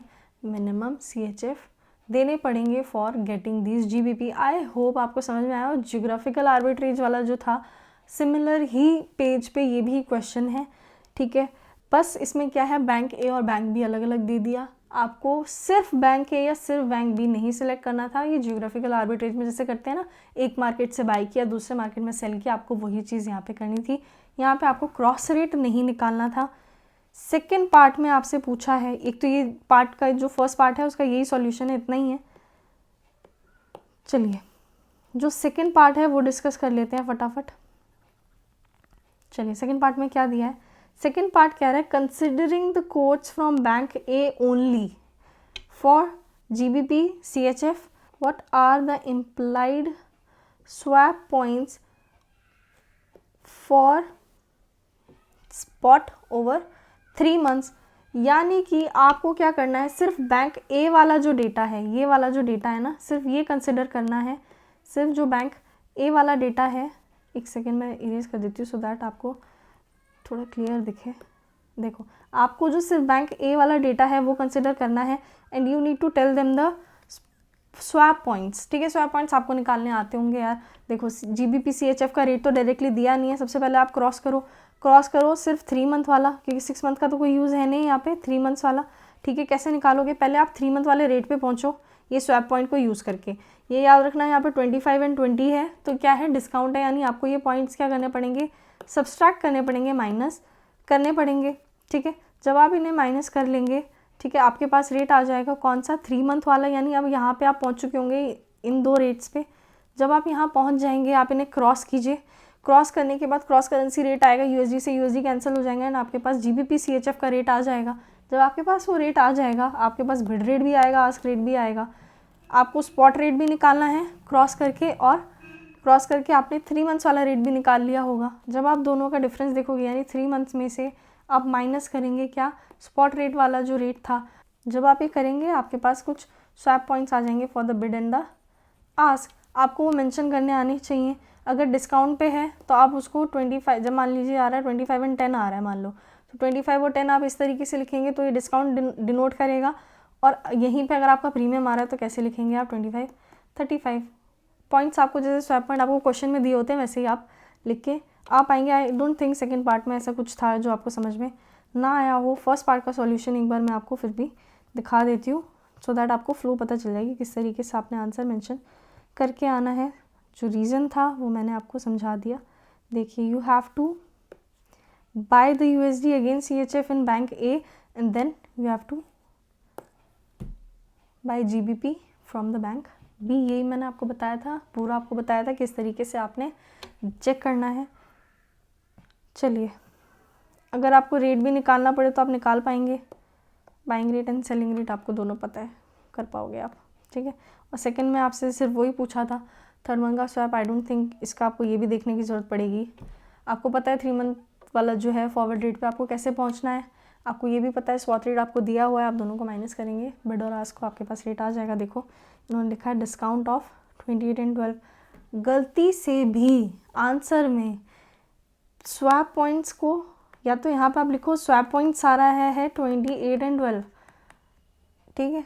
गलती से भी ये लोग तो क्वेश्चन में प्रीमियम लिख के, ICI तो प्रीमियम लिख के 28 12 लिख सकता है, प्रीमियम पॉइंट्स लिख के, ठीक है, वो कर सकते हैं। ये चीज़ आप मत करके आना, आपके मार्क्स कट जाएंगे, आपको यहाँ पर डिस्काउंट ही लिखना पड़ेगा, वरना वो सोचेंगे कि आप 28 12 को भी प्रीमियम ही समझ रहे हो और आप ऐड करोगे, जबकि आप नहीं करोगे। आपको पता है डिसेंडिंग ऑर्डर में होता है, तो ये डिस्काउंट डिनोट करता है और हमें माइनस करना होता है, तो आप इसको डिस्काउंट ही लिख के आएंगे, प्रीमियम इसको आप लिख के मत आना गलती से भी। आगे हमें डिस्कस करना था क्वेश्चन नंबर 48, रीड कर लेते हैं क्वेश्चन नंबर 48 क्या कह रहा है। क्वेश्चन में दिया है Messrs Omega Electronics Limited exports air conditioner to Germany by importing all the components from Singapore. यानी कि ये चीज़ आपने यहाँ पे ध्यान रखनी है कि ये एक्सपोर्ट तो कर रहा है जर्मनी में, बट कहीं से इंपोर्ट भी कर रहा है, विच इज़ सिंगापुर। नेक्स्ट आपसे कहा गया है the company is exporting 2400 units at the price of €500 per unit. इस प्राइस पे ये क्या कर रहा है, यूनिट्स को सेल कर रहा है, यानी कि एक्सपोर्ट इसका इस रेट पे है। नेक्स्ट क्या है, the cost of imported components is $800 per unit, यानी कि जर्मनी में तो चलता है यूरोज़ और सिंगापुर में क्या चलता होगा, डॉलर्स। यानी इसीलिए हमें ये रेट कहाँ किस में दिया हुआ है, जो कॉस्ट दी हुई है इंपोर्ट की वो किस में दी हुई है, डॉलर्स में मेंशन करके दी है। The fix cost and the other variable cost are, ये आपको रुपीज़ में मेंशन करके दे दी, यानी कि समझ में आ रहा होगा ओमेगा लिमिटेड कहाँ की है, इंडिया की, बिकॉज रुपीज़ का भी कहीं ना कहीं जिक्र इसमें कर दिया क्वेश्चन में। नेक्स्ट आपसे कहा गया है the cash flows in foreign currencies are due in 6 months, ठीक है। यानी जो भी कैश फ्लोज हैं, चाहे यहाँ पे कहीं पे भी इनफ्लो या आउटफ्लो मेंशन नहीं किया, कैश फ्लो लिखा है, मीन्स यानी कि क्या है, कैश फ्लो मतलब आउटफ्लो भी और इनफ्लो भी दोनों ही ड्यू कब हैं, at the 6 months time period. The current exchange rates आपको मेंशन करके दिए हैं और 6 month बाद के रेट्स भी आपको मेंशन करके दिए हैं, ठीक है। आपसे इसमें पूछा क्या है, you are required to calculate the transaction exposure, यानी कि ये जो ट्रांजैक्शन है हमारी, जिसमें कि हम क्या कर रहे हैं, 6 month पे पेबल भी और रिसीवेबल भी दोनों ड्यू है हमारा। ये जो ट्रांजैक्शन है इसको हम क्या कर रहे हैं, ओपन छोड़ रहे हैं ना, क्यों, हमें 6 month बाद के रेट पता है, स्पॉट रेट पता है, हमें क्या बताना है, ट्रांजैक्शन में क्या एक्सपोजर, ये जो ट्रांजैक्शन हमें दी है इसमें क्या एक्सपोजर है। एक्सपोजर कैसे पता चलता है, आज की रेट पे जो ट्रांजैक्शन है उसका क्या अमाउंट आ रहा है, वो ट्रांजैक्शन किस अमाउंट की थी, और से 6 महीने बाद वो अमाउंट क्या हो जाता है, वो हो गया हमारे लिए एक्सपोजर। हमने निकाला था, आपको याद होगा एक क्वेश्चन में क्या किया था, नेट एक्सपोजर निकाला था, इनफ्लो माइनस आउटफ्लो किया था, और फिर जो भी प्रेजेंट रेट चल रहा था यानी स्पॉट रेट था और फॉरवर्ड रेट था, उन दोनों का डिफरेंस था विच वाज स्प्रेड रेट। हमें दिया हुआ है ना, सब कुछ तो दिया है हमें, आज का रेट भी पता है, बाद का रेट भी पता है, this is the spread, this is the spread. And जो आपको दिया हुआ है ट्रांजेक्शन जो हम निकाल लेंगे आज के रेट पे, आउटफ्लो और इनफ्लो, इनफ्लो में से आउटफ्लो माइनस कर देंगे, this will be our net amount, यानी नेट एक्सपोजर हमें पता चल जाएगा, ट्रांजेक्शन का एक्सपोजर हमें पता चल जाएगा। नेक्स्ट हमसे क्या पूछा है, based on the following additional information calculate the gain और loss due to the transaction, यानी इस ट्रांजेक्शन में गेन या लॉस आपको निकाल के बताना है। अगर इस इंफॉर्मेशन को आप ध्यान में रखेंगे तो इंफॉर्मेशन क्या है, आपको बताना है, ऑपरेटिंग एक्सपोजर भी बताना है और ट्रांजैक्शनल एक्सपोजर भी बताना है। यानी ट्रांजैक्शन की वजह से, ये जो आप ओपन एक्सपोजर छोड़ रहे हो ना करेंसी में, इसकी वजह से क्या एक्सपोजर है, और एक आपको बताना है ऑपरेटिंग एक्सपोजर, यानी कि अब देखो इसमें आपको ना प्राइस इलास्टिसिटी ऑफ डिमांड्स करके कुछ दिया है, operating payment and receipt are to be settle at the end of 6 month, ये ट्रांजेक्शनल, ठीक है। मतलब आपको कुछ जो इन्फॉर्मेशन दी है it is changing the operating exposure, and कुछ इसमें ऐसी इन्फॉर्मेशन है जिसकी वजह से कि हमारा ट्रांजेक्शन जो एक्सपोजर है वो चेंज हो रहा है। आपको दोनों चीज़ें पूछी गई हैं, आपको बताओ इन चीज़ों को ध्यान में रख के कि क्या चेंज जो है वो हुआ है, क्या एक्सपोजर अब हमारा है, transaction exposure and operating exposure, और जो भी मतलब लॉस गेन हो रहा है टू दी कंपनी। चलिए सबसे पहले फर्स्ट पार्ट के बारे में बात कर लेते हैं। इसको मैं डिस्कस करा देती हूँ फ्रॉम द सॉल्यूशन ओनली, क्योंकि क्वेश्चन क्या है ना, आपको नॉर्मली प्रॉफिट एंड लॉस निकालना आता होगा, आपको सेल पता चल जाएगी, एक्सपोर्ट पता है, यूनिट्स पता है, उसका प्राइस भी पता है। यानी हम देखो क्या होता है, देखो एक बार ऐसे ही समझ लेते हैं। हमें अगर पता है एक्सपोर्ट क्या किया हमने, ठीक है, एक्सपोर्ट यूनिट्स पता है, ठीक है, हमें एक्सपोर्ट का प्राइस पता है, तो हम क्या करेंगे, एक्सपोर्ट पर यूनिट का अगर प्राइस पता है तो हम क्या करेंगे, उससे मल्टीप्लाई कर देंगे, तो हमें पता चल जाएगा कि टोटल हमारा इनफ्लो कितना हुआ, यही होता है। इसमें से अगर मैं माइनस कर दूं, क्या जो हमारा आउटफ्लो था, आउटफ्लो क्या था, कॉस्ट दी हुई थी कुछ, इफ़ यू रिमेंबर, कॉस्ट दी हुई थी किस चीज़ की, हमारे जो कंपोनेंट्स थी उसकी, जो वो क्या कर रहा था, आगे एक्सपोर्ट कर रहा था, कॉस्ट दी थी, ठीक है जी, कॉस्ट माइनस कर दूंगी, पर यूनिट कॉस्ट थी, ठीक है, नंबर ऑफ़ यूनिट्स मुझे पता ही है, तो इंटू करूँगी नंबर ऑफ़ यूनिट्स से, टोटल आ जाएगी कॉस्ट, राइट, टोटल कॉस्ट आ जाएगी ना, इससे क्या आएगी, equals to total cost, minus किया मैंने, क्या आया मेरे पास, एक बार के लिए क्या लेते हैं, हमारे पास प्रॉफिट आ गया एक बार के लिए, इसमें से हम क्या माइनस करते हैं, fix cost and variable cost, fix cost minus की, वेरिएबल कॉस्ट माइनस की, हमारे पास क्या आ गया, प्रॉफिट। जो भी हमारे एक्सपेंसेस थे, जो भी हमारी कॉस्ट थी, वो सब हटाने के बाद हमारे पास क्या आ गया, हमारा प्रॉफिट आ गया, राइट। इसी तरीके से हम करते थे। अब आप सॉल्यूशन पे आ जाइए, आपको आधी चीज़ें तो यहीं समझ में आ गई हैं, कुछ जो बची हैं वो आपको अब समझ में आ जाएगी। सिर्फ अब आपका इसमें क्या बचा है, किस रेट, कौन सा रेट लेना है, राइट। चलिए सॉल्यूशन पे आते हैं। क्या आपको 2400 यूनिट्स दिए थे, आंसर इज यस, हमें 2400 यूनिट्स ही दिए थे, ठीक है। उनका प्राइस आपको क्या बताया था, यूरो 500, ये आपको बताया हुआ था। रुपीज़ में हमें इन्हें करना है कन्वर्ट, क्योंकि ये रिसीवेबल है। क्या, मुझे एक बार देख ले दो, क्या आपको आस्क और बिड अलग अलग दिया हुआ है क्वेश्चन में, नहीं दिया तो सिंपली एक ही रेट यूज़ करेंगे, this will be the buying rate and the selling rate both.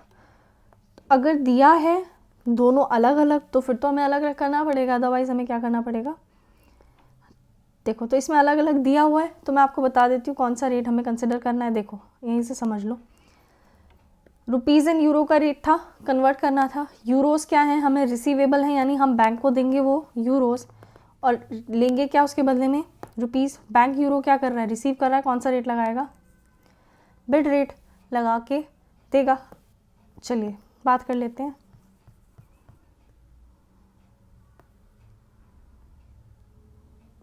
देखिए बिड रेट से कन्वर्ट कर लिया हमने अमाउंट, ये तो हमारा क्या आ गया, total sales, right, total sales. मैंने बताया ना अभी आपको कि आपके पास कहाँ पे बताया था, ये देखो ये आ गई ना हमारा टोटल इनफ्लो, यानी टोटल सेल्स। यहाँ अभी तक हम यहाँ पे पहुँच चुके हैं।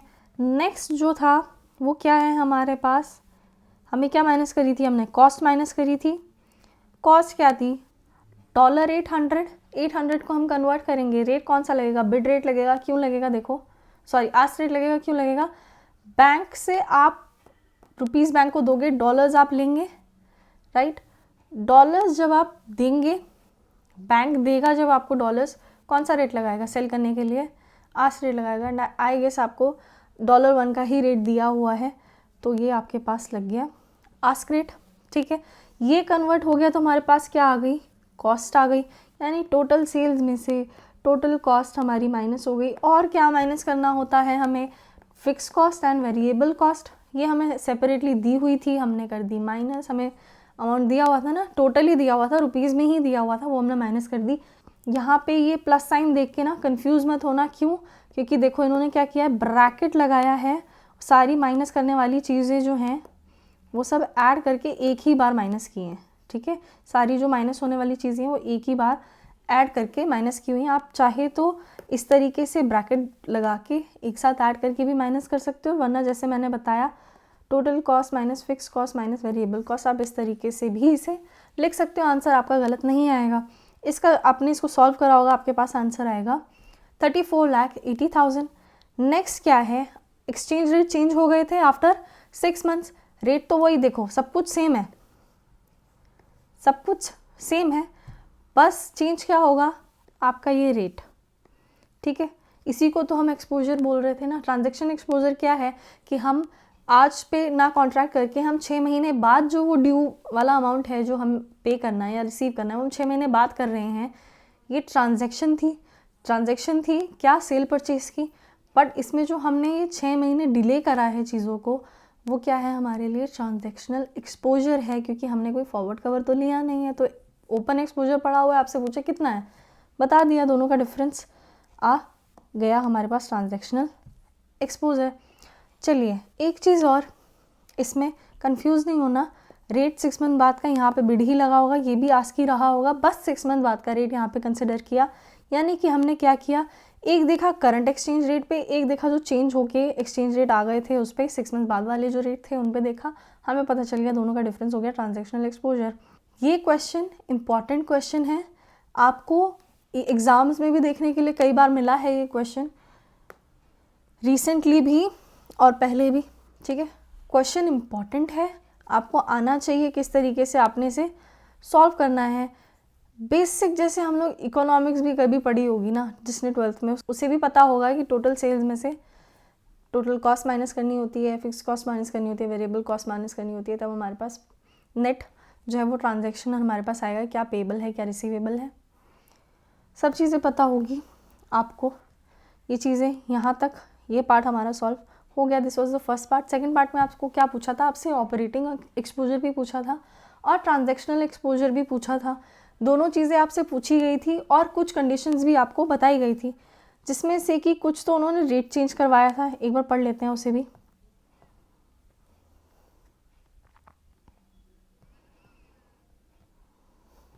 उन्होंने क्या कहा था, एक तो करंट एक्सचेंज रेट जो है वो चेंज कर दो, यानी ये जो करंट एक्सचेंज रेट आपको दिए हुए थे ना, इसकी जगह पे ये वाले रेट कंसिडर करने हैं। 6 महीने बाद वाले रेट तो यही हैं जो इन्होंने ऊपर मेंशन करके आपको दिए हैं, यही रेट है।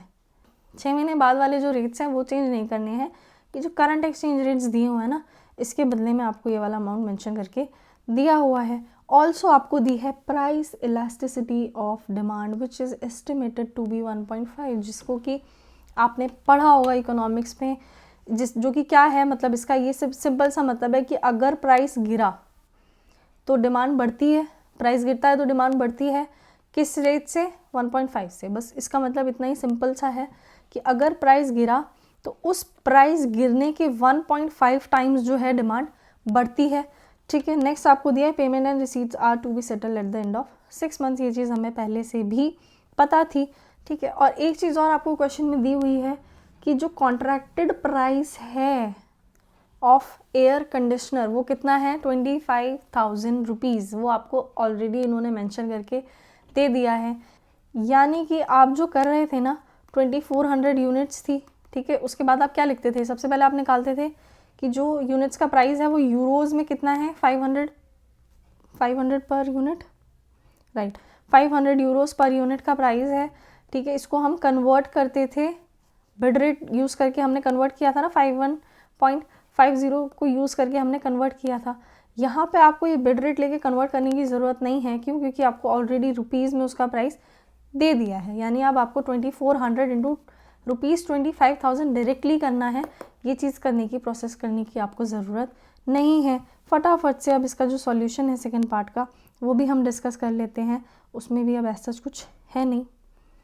चलिए बात करते हैं। क्या बोला, न्यू एक्सचेंज रेट्स हैं, ठीक है। क्या होगा, 2400 यूनिट्स तो एज इट इज़ रहेंगी, ये हमें पता है। This is the price per unit. पहले हम प्राइस पर यूनिट कैसे निकाल रहे थे, मैंने आपको बताया, यूरोज़ 500 इंटू जो बिड रेट था for conversion of euro into rupees, वो हम ले लेते थे। यहाँ पे अब हमें डायरेक्टली रुपीज़ में दिया है तो हम तो इसको डायरेक्टली ही मान लेंगे। ये तो हमारी हो गई टोटल सेल्स, ये क्या हो गई हमारी टोटल सेल्स। माइनस क्या किया, इसमें से कॉस्ट माइनस करनी है। अगेन ये आपको आस्क रेट लेना है, ये आपको ऑलरेडी डॉलर्स में दिया हुआ था। Fix cost and variable cost remain same. हमारे पास आ गया नया जो प्रेजेंट रेट पे जो एक्सपोजर है उसका ट्रांजेक्शन का जो अमाउंट है वो हमारे पास आ गया। इसके अलावा प्राइस चेंज हुआ आफ्टर 6 मंथ्स, आपको रेट दिया हुआ है, वो भी आपको ऑलरेडी पहले से ही दिया हुआ था, ये 27.75। अब देखो 6 मंथ बाद वाला जो रेट था वो चेंज नहीं हुआ, करंट रेट चेंज हुआ था, यानी यहाँ पे ये चीज़ में जो अमाउंट आपने डाला होगा ना, ये 27.15 है, ये चेंज हुआ है, ठीक है।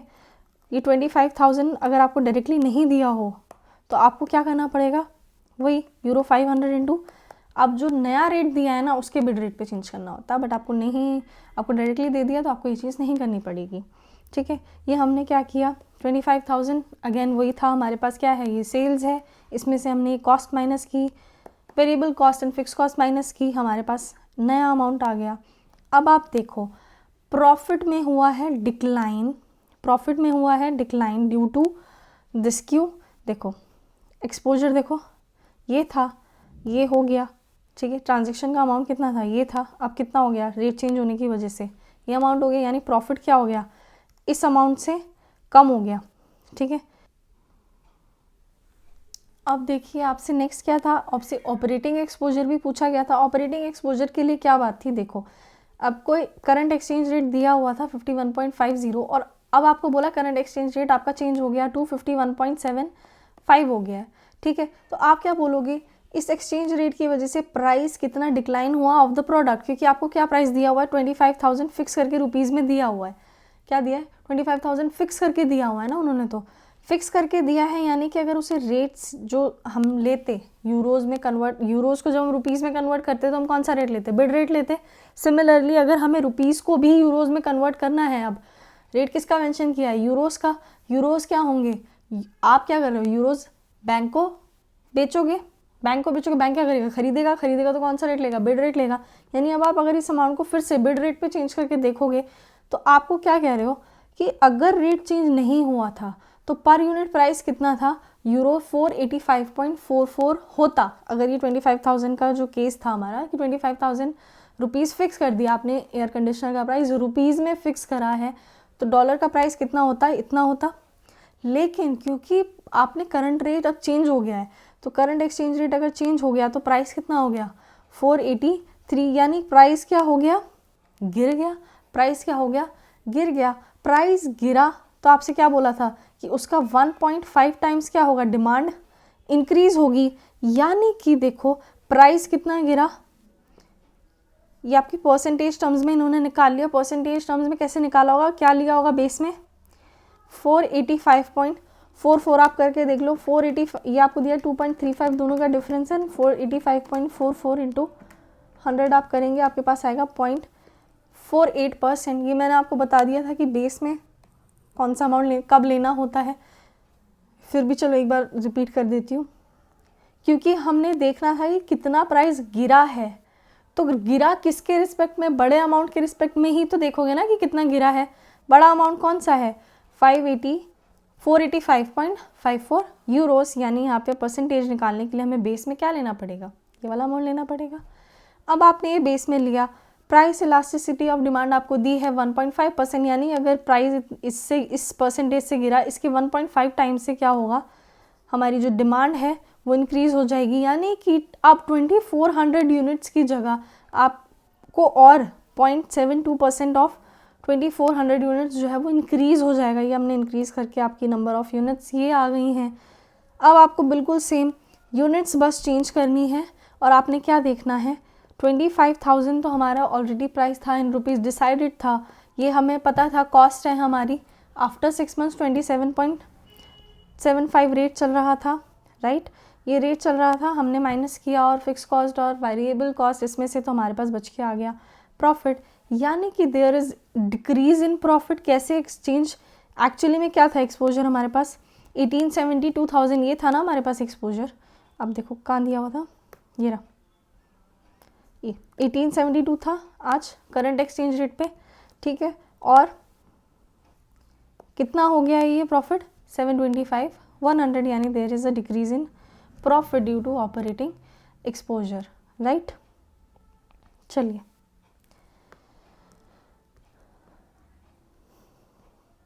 इसमें एक अल्टरनेटिव सॉल्यूशन और दिया हुआ है, आपको वैसे समझ में आता आप कर सकते हो, बट मेरे हिसाब से ये जो सॉल्यूशन है ये समझना भी आसान है और आपको ये चीज़ समझ में इसी से आ जाएगी अच्छे से, ठीक है। ये क्वेश्चन थोड़ा कंफ्यूजिंग लग सकता है बट इसमें ऐसा कुछ है नहीं। देखो सेल्स माइनस वेरिएबल कॉस्ट फलाना ये सब ये चीज़ें हमें आती हैं, प्रॉफिट निकालना हमें आता है, ट्रांजैक्शन एक्सपोजर हमें पता है क्या होता है, ऑपरेटिंग एक्सपोजर हमें पता है क्या होता है। बस एक फ़्लो जो है ना वो नहीं आपको अगर समझ में आया हो बता देना, दोबारा से ये क्वेश्चन मैं डिस्कस कर लूँगी आप लोगों के साथ। बट आई थिंक जिस हिसाब से मैंने बताया है आपको ये चीज़ समझ में आ गई होगी। नहीं आए कमेंट्स में बता देना, कमेंट्स में ना बताना हो इंस्टाग्राम पे कनेक्ट कर लेना, लिंक आपको डिस्क्रिप्शन में मिल जाएगा, मैं वहाँ पे आपकी ये क्वेरी रिजॉल्व कर दूँगी। चलिए नेक्स्ट क्वेश्चन पे चलते हैं। नेक्स्ट क्वेश्चन जो है आई गेस वो बोरोइंग रेट डिसाइड करने वाला क्वेश्चन है, which is a good question. चलिए हाँ ये बोरोइंग रेट वाला क्वेश्चन है, क्वेश्चन नंबर 49। इसमें क्या है देखिए, आप का जो बैंक है उसका लंदन ऑफिस है, उसके पास सरप्लस फंड्स हैं ऑफ USD डॉलर जो भी आपको दिए हुए हैं ये 5 लाख, ठीक है, for a period of 3 months. इसके बाद क्या है, सरप्लस अमाउंट है 5 लाख का। The cost of the funds to the bank is 4%, ठीक है, अपने पास क्या है, इसकी कॉस्ट क्या है 4% है। It proposes to invest these funds in London, New York and Frankfurt and obtain the best yield. यानी ये क्या करना चाहता है, ये जो अमाउंट है ये इन्वेस्ट करना चाहता है कहीं पे, राइट, ये कहीं पे क्या करना चाहता है, इन्वेस्ट करना चाहता है। और कहाँ, आपको 3 चीज़ें दी हुई हैं, लंदन, न्यूयॉर्क एंड फ्रैंकफर्ट, ठीक है, इन तीनों में से, ठीक है, इन तीनों में से आपको सिलेक्ट करना है कि बेस्ट जो है इसको इंटरेस्ट कहाँ मिलेगा, यील्ड मतलब ये ना रिटर्न कहाँ मिलेगा इसे, ठीक है, without any exchange risk to the bank, कोई एक्सचेंज रिस्क नहीं होना चाहिए। The following rates of interest are available at 3 centres for investment of domestic funds there at for a period of 3 months. अब आप देखिए आपको ये रेट्स मेंशन करके दिए हुए हैं इन्वेस्टमेंट के इन लंदन, न्यूयॉर्क एंड फ्रैंकफर्ट। आपसे क्या क्या है, मार्केट रेट्स भी आपको दिए हैं, London for US dollars and Euros, आपको दोनों के लिए रेट दिए हुए हैं। लंदन और न्यूयॉर्क भी दिया हुआ है एंड लंदन और फ्रैंकफर्ट भी दिया हुआ है। लंदन में क्या चलता है, पाउंड, ठीक है, न्यूयॉर्क में चलता है डॉलर्स एंड फ्रैंकफर्ट में चलते हैं यूरोस। ये चीज़ यार समझना, क्वेश्चन से भी आपको समझ में आ जाएगा। कैसे, देखो लंदन में हमें पता है पाउंड चलता है, ठीक है, डॉलर्स न्यूयॉर्क में ही होते, दिया भी हुआ है आपको, London for US dollars and Euros. ये चीज़ हमें समझ में आ गई। बात क्या है, देखो अब आपको क्या करना है, आपको रेट्स दे दिए इन्होंने, प्रीमियम डिस्काउंट निकालने के लिए आपको जो मार्केट रेट्स हैं वो भी आपको बता के दिए हैं।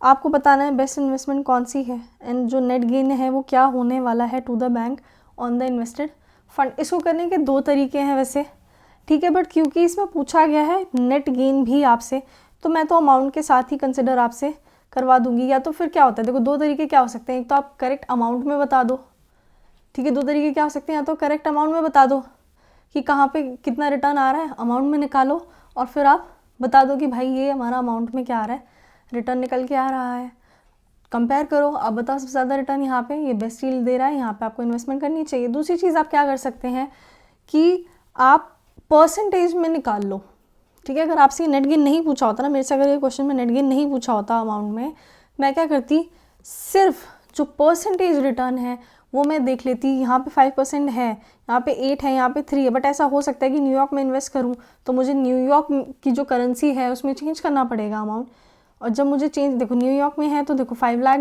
डॉलर्स ही है, चेंज नहीं करना पड़ा, बट फ्रैंकफर्ट है तो डॉलर्स को मुझे चेंज करना पड़ेगा, तो आज चेंज करूँगी, पहले तो आज कन्वर्ट करना पड़ेगा। आज की तो चलो कोई बात नहीं, जो रेट चल रहा है मुझे पता होगा, मैं कन्वर्ट कर लूँगी, लेकिन 3 महीने बाद क्या रेट होगा, फिर मुझे वो 3 महीने का जो एक्सपोजर भी है ना मेरा, उससे भी कुछ ना कुछ, या तो अगर वो प्रीमियम पे हुआ, या तो वो करेंसी अगर प्रीमियम पे हुई तो मेरे लिए फ़ायदा है, लेकिन अगर वो करेंसी डिस्काउंट पे हो गई मेरे लिए नुकसान है। यानी मैं परसेंटेज टर्म्स में ही कैलकुलेट कर लूँगी, प्रीमियम परसेंटेज ऐड कर दूँगी, डिस्काउंट परसेंटेज रिटर्न के परसेंटेज में से माइनस कर दूँगी, और मुझे पता चल जाएगा। अगर मेरे से नेट गेन नहीं पूछा होता तो मैं उसी तरीके से करती, बट क्योंकि मुझसे यहाँ पे नेट गेन का अमाउंट भी पूछा है तो मैं अब फिर अमाउंट में ही बता देती हूँ कि किस तरीके से आंसर हमारा निकलेगा। चलिए देखिए, हमारे पास क्या है, $5 लाख है। लंदन में अगर हम इन्वेस्ट करेंगे तो कौन सी करेंसी चलती है, मतलब अगर हम लंदन में ही रहने दें, कौन सी करेंसी चलती है, पाउंड चलता है, राइट। पाउंड चलता है तो हमें पाउंड में कन्वर्ट करना पड़ेगा। चलिए पाउंड में हमने किया कन्वर्ट, हमारे पास अमाउंट आ गया। इसमें भी हम देख लेते हैं कि हमें बिड रेट या आस्क रेट दिया है क्या, ठीक है, वरना आप लोग शायद ये चीज़ कंसिडर नहीं कर पाओ कि अब इस केस में क्या बिड और आस्क रेट कौन सा सिलेक्ट होगा। देखो हमें बिड और आस्क दोनों दिए हुए हैं, कौन सी मार्केट में, लंदन मार्केट में से चेंज करना है। देखो न्यूयॉर्क में तो डॉलर्स का रेट तो हमें यहीं से पता चलेगा ना, भले ही हम लंदन में ही हैं, बट हमें रेट कैसे पता चलेगा, इस कुछ रेट से पता चलेगा। क्यों, क्योंकि यही तो हमें पाउंड और डॉलर का रेट यही तो दिया हुआ है। रेट किस चीज़ का दिया है, पाउंड 1 = डॉलर करके रेट दिया हुआ होगा, स्पॉट रेट है ये, ठीक है। 3 मंथ्स बाद वाला आप खुद सेलेक्ट कर पाएंगे। जो अब सिलेक्ट करना होगा, अगर आज सिलेक्ट करना होगा तो बिड सिलेक्ट हो जाएगा 3 महीने के बाद। क्यों, क्योंकि ट्रांजैक्शन अपोजिट होगी अब, ठीक है। कैसे, देखो आज हमें क्या करना है, अगर मैं इन्वेस्ट करूँगी किस में, लंदन में, तो मुझे चाहिए पाउंड्स, मैं दूंगी क्या, डॉलर्स, मेरे पास डॉलर्स ही हैं देने के लिए बैंक को। बैंक ने कोट क्या किया है, पाउंड क्या हो रहे हैं, sell, we will be taking the ask rate. जब वापस से हमें क्या चाहिए होंगे, पाउंड्स चाहिए होंगे, तो हम क्या करेंगे, अपोजिट कॉन्ट्रैक्ट करेंगे। यानी कि अगर यहाँ पे आस्क लेना है तो फिर 3 मंथ्स बाद क्या लेना होगा, बिड रेट लेना होगा। चलिए डिस्कस करते हैं आंसर। देखिए हमने क्या किया, फिर इसमें हमें कहाँ इन्वेस्टमेंट करनी है, लंदन में। हमने क्या किया, कन्वर्ट किया, डॉलर्स थे हमारे पास 5 लाख डॉलर्स को कन्वर्ट किया। मैंने अभी आपको बताया कौन सा रेट लगेगा, आस्क रेट लगेगा। कन्वर्ट किया, 5% का रेट है इन द लंदन मार्केट, 5% का रेट से 3 मंथ्स के लिए मिलेगा हमें, ये पैसे हमें मिल गए। कितना हो गया, टोटल प्रिंसिपल प्लस इंटरेस्ट, ये वाला अमाउंट आ गया, ठीक है। इन्वेस्ट क्या किया था हमने, डॉलर्स इन्वेस्ट किए थे, कितने, 5 लाख, जिस पे कि इंटरेस्ट भी लगेगा। इंटरेस्ट क्या है, ये इंटरेस्ट अक्रूड देयर ऑन जो लिखा है, this is the cost of fund, आपको मेंशन करके दी थी 4% फॉर 3 मंथ्स। अगर आप लगाएंगे इस अमाउंट पे तो क्या आएगा, $5,000, यानी कि टोटल जो हमारा अमाउंट इन्वेस्टेड था वो हो गया है, ये इतने डॉलर्स हो चुका है, ठीक है, इतने डॉलर्स हो चुका है। देखिए अब रेट कौन सा लगेगा, बिड रेट लगेगा। क्यों लगेगा, मैंने वैसे बता दिया था, अपोजिट कॉन्ट्रैक्ट हो जाएगा, मतलब अपोजिट ट्रांजेक्शन होगी। कैसे, देखिए अब बैंक को क्या करना पड़ेगा आपको, देखो पहले आप क्या कर रहे थे, बैंक को डॉलर दे रहे थे, बैंक से पाउंड मांग रहे थे, राइट। अब आप पाउंड्स देंगे और डॉलर बैंक से वापस मांगेंगे। क्यों, क्योंकि आपको वापस बैंक में क्या डिपॉजिट करना पड़ेगा, आपके पास सरप्लस फंड था डॉलर्स का, तो डॉलर्स देने पड़ेंगे उनको, वापस हमें डॉलर्स चाहिए। रेट किसका मेंशन करके दिया था, पाउंड का। पाउंड क्या कर रहा है, बैंक खरीद रहा है, कौन सा रेट लगाएगा, बिड रेट पे जब आप इस अमाउंट को चेंज करेंगे, हमारे पास आ रहा है पाउंड 327,285। ये हमारा था क्या, इनफ्लो, ये क्या है, आउटफ्लो, माइनस किया, हमारे पास आ गया प्रॉफिट। सिमिलरली अगर हम न्यूयॉर्क में लगाएंगे तो हमारे पास डॉलर्स ही हैं, न्यूयॉर्क में इन्वेस्ट क्या होंगे, डॉलर्स ही इन्वेस्ट होंगे। हमें क्या पता चल गया, देखो गेन कितना होगा, 8% तो क्या है जो रेट चल रहा है न्यूयॉर्क मार्केट में, और 4% क्या है जो कॉस्ट ऑफ फंड अभी हमें ऊपर निकाली थी हमने, वही है। आप चाहे तो अलग अलग भी कर सकते हो, इन्होंने क्या किया, नेट में दिखा दिया कि ये इनका बेनिफिट हो रहा है। अगर इसे भी अमाउंट को पाउंड में ही चेंज करना पड़ेगा, क्यों, क्योंकि बैंक कहाँ का है, लंदन का बैंक है, उसकी करेंसी कौन सी है, पाउंड है। ये चीज़ें बता रखी हैं पहले से, पाउंड है तो पाउंड में निकाल के आ गए। रेट सेलेक्ट करना अब आपको समझ में आ जाएगा, कैसे आएगा। देखिए आपने इन्वेस्टमेंट किस में की थी, डॉलर्स में, अमाउंट आपको निकालना है पाउंड में। 3 मंथ्स के बाद आप आ जाओ इधर क्वेश्चन पे,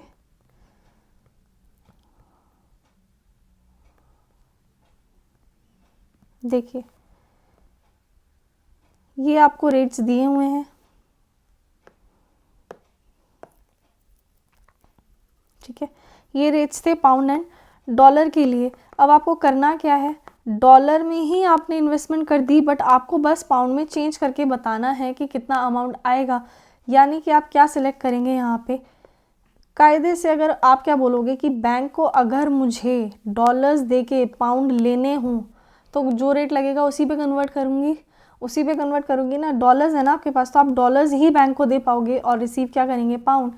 पाउंड क्या करेगा, बैंक सेल करेगा, सेल करेगा तो कौन सा रेट लगाएगा, आस्क रेट, यानी कि रेट क्या लगेगा यहाँ पे, ये आपको स्पॉट रेट दिया था, आस्क रेट हमें निकालना है, कितना आएगा 1.5390 प्लस 0.85 हमारे पास आएगा, ये आएगा हमारे पास 1.5475। देख लेते हैं क्या आ रहा है नीचे,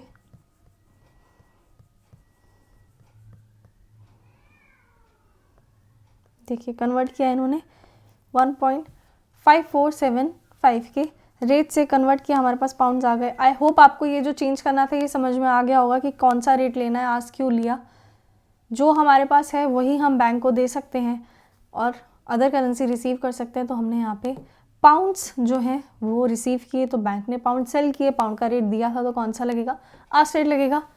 कंप्रेस फॉर्म को सॉल्व किया पहले, और जो स्वैप पॉइंट्स थे वो स्वैप पॉइंट्स थे, पिप में थे 85 जो लिखा था, दिस विल बी 0.0085 जो हमें ऐड करना पड़ता in the spot rate to calculate the ask rate for third month and.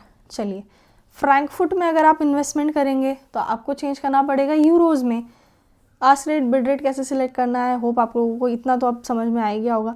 Convert करेंगे, ठीक है। क्रॉस रेट आपको निकालना पड़ेगा, क्यों, क्योंकि क्वेश्चन में डायरेक्टली नहीं दिया। यूरोज़ का आपने रेट निकाला सबसे पहले, तो दोनों निकालना, बिड भी आस्क भी, जो सिलेक्ट करना है फिर उसे आप सिलेक्ट कर लेना, बट दोनों कैलकुलेट करना, डायरेक्टली मत करना। इक्विवेलेंट जो $5 लाख का जो इक्विवेलेंट अमाउंट आएगा इन यूरोज़ वो आ रहा है 5,93,250। इस रेट से चेंज किया, ये क्रॉस रेट से निकाला था रेट हमने, ये हमारे पास अमाउंट आया। फ्रैंकफुट में क्या रेट चल रहा था, 3% से हमने इसे इंटरेस्ट दिया, टोटल हमारे पास यूरोज़ आ गई। ये 3 मंथ्स फॉरवर्ड का जो सेलिंग रेट था हमें निकालना पड़ेगा, अगेन क्रॉस रेट से हम निकाल लेंगे। पाउंड में अमाउंट क्या निकालेंगे, पाउंड में अमाउंट निकालेंगे क्रॉस सेलिंग से, ठीक है। हमने निकाल लिया, पाउंड में आ गया हमारे पास अमाउंट ये, राइट। चेंज करने के बाद अब हमने क्या किया, इसको चेंज कर लिया इन द पाउंड्स। आपको समझ में आ गया होगा जो सेकंड केस था उसमें से कि कौन सा रेट सेलेक्ट करना है, आस्क क्या, बिड हमारे पास है क्या, यूरोज़ हैं, यूरोज़ देने हैं, पाउंड रिसीव करने हैं। बैंक क्या करेगा, पाउंड सेल करेगा। देख लेना किस चीज़ का रेट दिया है, सेल क्या हो रहा है, यूनिट करेंसी के साथ क्या ट्रीटमेंट हो रहा है, सेल या परचेज कर रहा है बैंक, जो भी कर रहा होगा उस बेस पे आस्क या बिड जो भी है वो सेलेक्ट करके आपके पास ये अमाउंट आ जाएगा। चलिए अमाउंट इन्वेस्टेड कितना था, हमने अभी ऊपर निकाला था ना, ये आ रहा है हमारे पास, ठीक है। ये अमाउंट इन्वेस्टेड हमने ऑलरेडी निकाला था कि अगर हम पाउंड्स में निकालें, डॉलर जो 5 लाख था अगर उसको हम पाउंड्स में कन्वर्ट करके देखें तो वो अमाउंट इन्वेस्टेड कितना आ रहा था, और उसमें कॉस्ट ऑफ फंड भी थी। दोनों चीज़ों से हमने कंसिडर किया था कि हमारे पास ये जो है टोटल इन्वेस्टेड अमाउंट है, इन्वेस्टेड अमाउंट इसमें से हमने माइनस किया, हमारे पास आ गया प्रॉफिट। अब आप देखो सबसे ज़्यादा प्रॉफिट किस में आ रहा है, यहाँ पे आर्बिट्रेज प्रॉफिट था 1662, यहाँ पे था ये, यहाँ पे ये था। सबसे ज़्यादा कहाँ है, if you are investing in the New York market so you should invest in the New York market. इस क्वेश्चन में सिर्फ यही था कि आपको कन्वर्ट करना आना चाहिए आस्क और बिड में, और आपको ये कॉस्ट ऑफ फंड वाला जो चीज़ है ये चीज़ आपने हमेशा माइंड में रखनी है। न्यूयॉर्क में ही लगा रहे हो तो डॉलर्स में ही लगा रहे हो, डायरेक्टली उन्होंने क्या किया, नेट ऑफ करके दिखा दिया, अलग अलग भी आप दिखा सकते थे। कॉस्ट ऑफ फंड हमेशा आपने याद रखनी है कि लगेगी। ऑल्सो क्योंकि बैंक लंदन का था, ये चीज़ें भी मैंने पहले बताई हुई हैं, क्योंकि बैंक लंदन का है तो आपको उसकी फंक्शनल करेंसी में आंसर लिखना चाहिए, पाउंड्स में आप आंसर मेंशन करके आएंगे। आई होप कि जो ये इंटरप्रिटेशन मैं साथ साथ समझाती हूँ आपको कि भाई लंदन का है तो आप इसी में लिख के आओ, ठीक है। कन्वर्ट किस रेट पे होगा, आस्क या बिड पे, क्रॉस रेट जो है वो क्यों आपको दोनों करने हैं, ये चीज़ें आप लोगों को समझ में आती होंगी, ठीक है। और नहीं आती हैं, कुछ भी इनमें से ऐसा समझ में नहीं आता कि ऐसा क्यों करें हम। कोई भी अगर सवाल है तो पूछो ना, फिर प्लीज़ पूछो उसको, ठीक है, तभी वो चीज़ रिजॉल्व हो पाएगी, ठीक है। चलिए question number 50 second last question है, उसके बाद वाला जो क्वेश्चन है बहुत इजी है। क्वेश्चन ये भी बहुत बहुत इजी है, सिर्फ आपको समझना है कि क्वेश्चन में दिया क्या है, क्या चीज़ आपसे पूछी गई है, आपसे क्वेश्चन सॉल्व हो जाएगा। देखिए ड्रिल डिप INC है, US की कंपनी है, वो तो चलो नाम से ही हमें समझ में आ रहा था कि बाहर की है। Has one a contract in India for drilling oil field, यानी कुछ गवर्नमेंट से उसको प्रोजेक्ट मिला है। प्रोजेक्ट जो है उसमें इनिशियल इन्वेस्टमेंट चाहिए ₹500 करोड़। क्या इसके पास रुपीज़ होंगे? आंसर इज नो, इससे रुपीज़ खरीदने पड़ेंगे बाय पेइंग द डॉलर्स। चलिए, the oil field along with equipments will be sold to Indian government, यानी कि ये तो इसको चाहिए इन्वेस्टमेंट का अमाउंट, ये तो क्या होगा, इन्वेस्टमेंट का अमाउंट चाहिए होगा for drilling that oil field, और फिर ये क्या हो गया, ये सेलिंग अमाउंट हो गया टू द इंडियन गवर्नमेंट, यानी ये क्या करेगा, सेल कर देगा to the Indian government. Now since the Indian government will pay for the amount in Indian rupees, company को एक्सपोजर की चिंता हो रही है due to exchange rate volatility. Now you are required to construct a swap that will help the drill rip to reduce the exchange rate risk. Also you have to assume that Indian government is offering the spot rate, आपको ये offer कर रही है, यानी जब आपको ये 500 करोड़ चाहिए ये रेट आपको ऑफ़र कर रही है, और ऑल्सो आपको ये 1 ईयर टाइम पे भी यही ऑफ़र करेगी। देखो 500 करोड़ आपको चाहिए, वो तो आप ऑब्वियस सी बात है स्पॉट रेट पे ही चेंज करते, ठीक है, ये स्पॉट रेट पे ही चेंज करते। इस 500 करोड़ अब आपको चाहिए, आप डॉलर्स देके इसी स्पॉट रेट पे कन्वर्ट करते, ठीक है। गवर्नमेंट क्या कह रही है कि ये ही रेट मैं आपको आफ्टर 1 ईयर भी प्रोवाइड करने के लिए तैयार हूँ, ठीक है, फॉर दिस अमाउंट, ठीक है। ये जो आपको अमाउंट इन्वेस्टमेंट आपने की है, आपने जब भी कन्वर्ट करा के इन्वेस्टमेंट की होगी, सेल तो मैं ये वाला ही अमाउंट दूंगा, सेलिंग के लिए तो ये वाला ही अमाउंट देगी, बट ये जो अमाउंट इन्होंने इन्वेस्ट किया था, ये आज भी जिस अमाउंट पे इन्होंने इन्वेस्ट किया है उसी अमाउंट पे, जिस रेट पे इन्होंने इन्वेस्ट किया है ना, कन्वर्ट करा के इस रेट पे इन्होंने इन्वेस्ट किया होगा, क्योंकि स्पॉट रेट चल रहा है, इसी रेट पे कन्वर्ट करने के लिए जो गवर्नमेंट है इन्हें ऑप्शन दे रही है। Also then the company should opt for this option और should it just do nothing, यानी इसको कुछ नहीं करना, जो रेट चल रहा होगा आगे उस पर कन्वर्ट करना चाहिए। स्पॉट रेट जो हो जाएगा वो हो जाएगा $$ इज इक्वल्स टू 54। फर्दर आप ये भी अज्यूम कर सकते हो कि जो US लोन उन्होंने लिया होगा वो चल रहा है 8% पर एनम के रेट पे। क्यों? देखो इन्होंने इन्वेस्टमेंट करी है 500 करोड़ की, कन्वर्ट करने के लिए इन्होंने क्या दिए होंगे, डॉलर्स दिए होंगे। डॉलर्स इनके पास है नहीं, ये कह रहे हैं इन्होंने लोन लिया है एट 8%। कुछ भी नहीं है इसमें, फटाफट से देखो डिस्कस कर लेते हैं ऐसे ही इसको आंसर से। कुछ होता तो चलो कर भी सकते थे उसमें डिस्कस, बट इसमें जब ऐसा कुछ है ही नहीं तो आई डोंट थिंक इसमें टाइम देने में कोई फ़ायदा है। देखिए क्या करेगा, स्वैप अगर ये ले लेता है गवर्नमेंट वाला, जो इसमें कि लिखा था कि $1 इज इक्वल्स टू 50 रुपीज़ ही रेट जो है उसका कंसिडर होगा आफ्टर 1 ईयर एज वेल। तो ये जो 500 करोड़ थे, मैंने सिर्फ यही बोला था जो इन्वेस्टमेंट का अमाउंट है वही आपको 1 ईयर के एंड पे भी 50 के रेट पे कन्वर्ट करने का मौका मिलेगा, यानी सिर्फ 500 करोड़ ही बैक सेल कर पाओगे आप to the government at the agreed rate of 50, यानी ये $100 मिलियन जो हैं आपको मिले, आपने मतलब डॉलर्स दिए होंगे, ठीक है, $100 मिलियन आपने क्या किए होंगे, दिए होंगे, उसके बदले में आपको 500 करोड़ मिलेंगे। इन्हीं $100 आपको जो है, यही वाले जो $100 मिलियन हैं यही आपको वापस कर दिए जाएंगे और 500 करोड़ आपसे ले लिए जाएंगे, यानी यही आपका इनफ्लो हुआ, यही आपका आउटफ्लो हुआ। चलिए, इसके अलावा जो 240 करोड़ एक्स्ट्रा हैं उनके लिए तो आपने स्वैप आपको गवर्नमेंट ने नहीं अवेलेबल कराया, वो आपको कहाँ कन्वर्ट कराना पड़ेगा, नॉर्मल मार्केट में, जिसमें कि आपका रेट चल रहा है 54 का। 54 पे चेंज करके देखना इतने डॉलर्स आएगा आंसर आपका।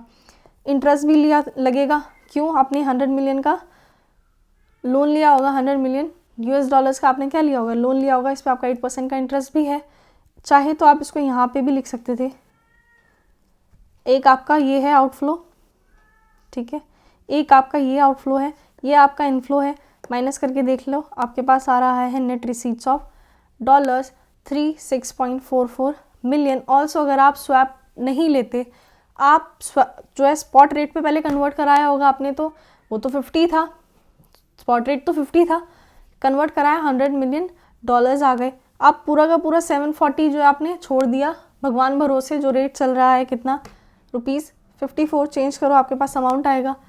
इंटरेस्ट तो अभी भी लग ही रहा होगा, इंटरेस्ट तो इस केस में भी लग ही रहा होगा। हमारे पास आप देखो इनफ्लो जो है, नेट रिसीट जो है वो कितनी आ रही है, 29.04 मिलियन, यानी कि इस केस में आप देखो आपका जो नेट रिसीट आ रहा है वो आ रहा है 29.04, यानी कि फर्स्ट केस जिसमें कि आपको गवर्नमेंट स्वैप अवेलेबल करा रहा था वो आपके लिए ज़्यादा बेनिफिशियल है, वो आपको ले लेना चाहिए था। ये आ गई हमारे पास नेट रिसीट्स, तो आपको स्वैप ऑप्शन ले लेना चाहिए था। ठीक है, आई होप आपको क्वेश्चन समझ में आया हो। क्वेश्चन में ऐसा कुछ भी नहीं था, एक बार और मैं फिर भी आपके लिए इसको जो एक्सप्लेन कर देती हूँ सो दैट आपको बिल्कुल भी कन्फ्यूजन ना हो। गवर्नमेंट ने क्या बोला था, आप जिस स्पॉट रेट पे आज कन्वर्ट करा रहे हो, आपके 500 करोड़ आपको चाहिए इन्वेस्ट करने के लिए, आप स्पॉट रेट पे उसे कन्वर्ट करा के लेके आ रहे होंगे रुपीज़ में अमाउंट। क्यों? क्योंकि आपके पास है क्या, आपकी फंक्शनल करेंसी है क्या, डॉलर्स है। ठीक है, डॉलर्स भी आपके पास है नहीं, उसका भी आप क्या ले रहे हो, लोन ले रहे हो @8%, यानी उस पर भी आपका इंटरेस्ट चार्ज हो रहा होगा।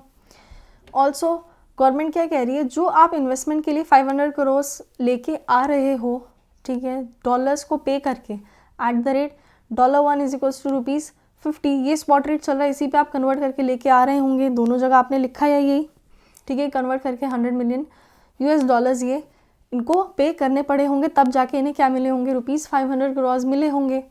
ठीक है, गवर्नमेंट ने क्या बोला होगा, ये जो 500 CR हैं, ठीक है, ये आप क्या करेंगे, 1 साल के बाद भी जब आप कन्वर्ट कराने आएंगे अपना अमाउंट 500 करोड़, तो हम आपको क्या करेंगे, उसी रेट पे जिस रेट पे आपने डॉलर्स को बेचा था, ठीक है, जिस रेट पे आपने डॉलर्स को बेचा था और रुपीस खरीदे थे, उसी रेट पे हम आपको प्रोवाइड करेंगे।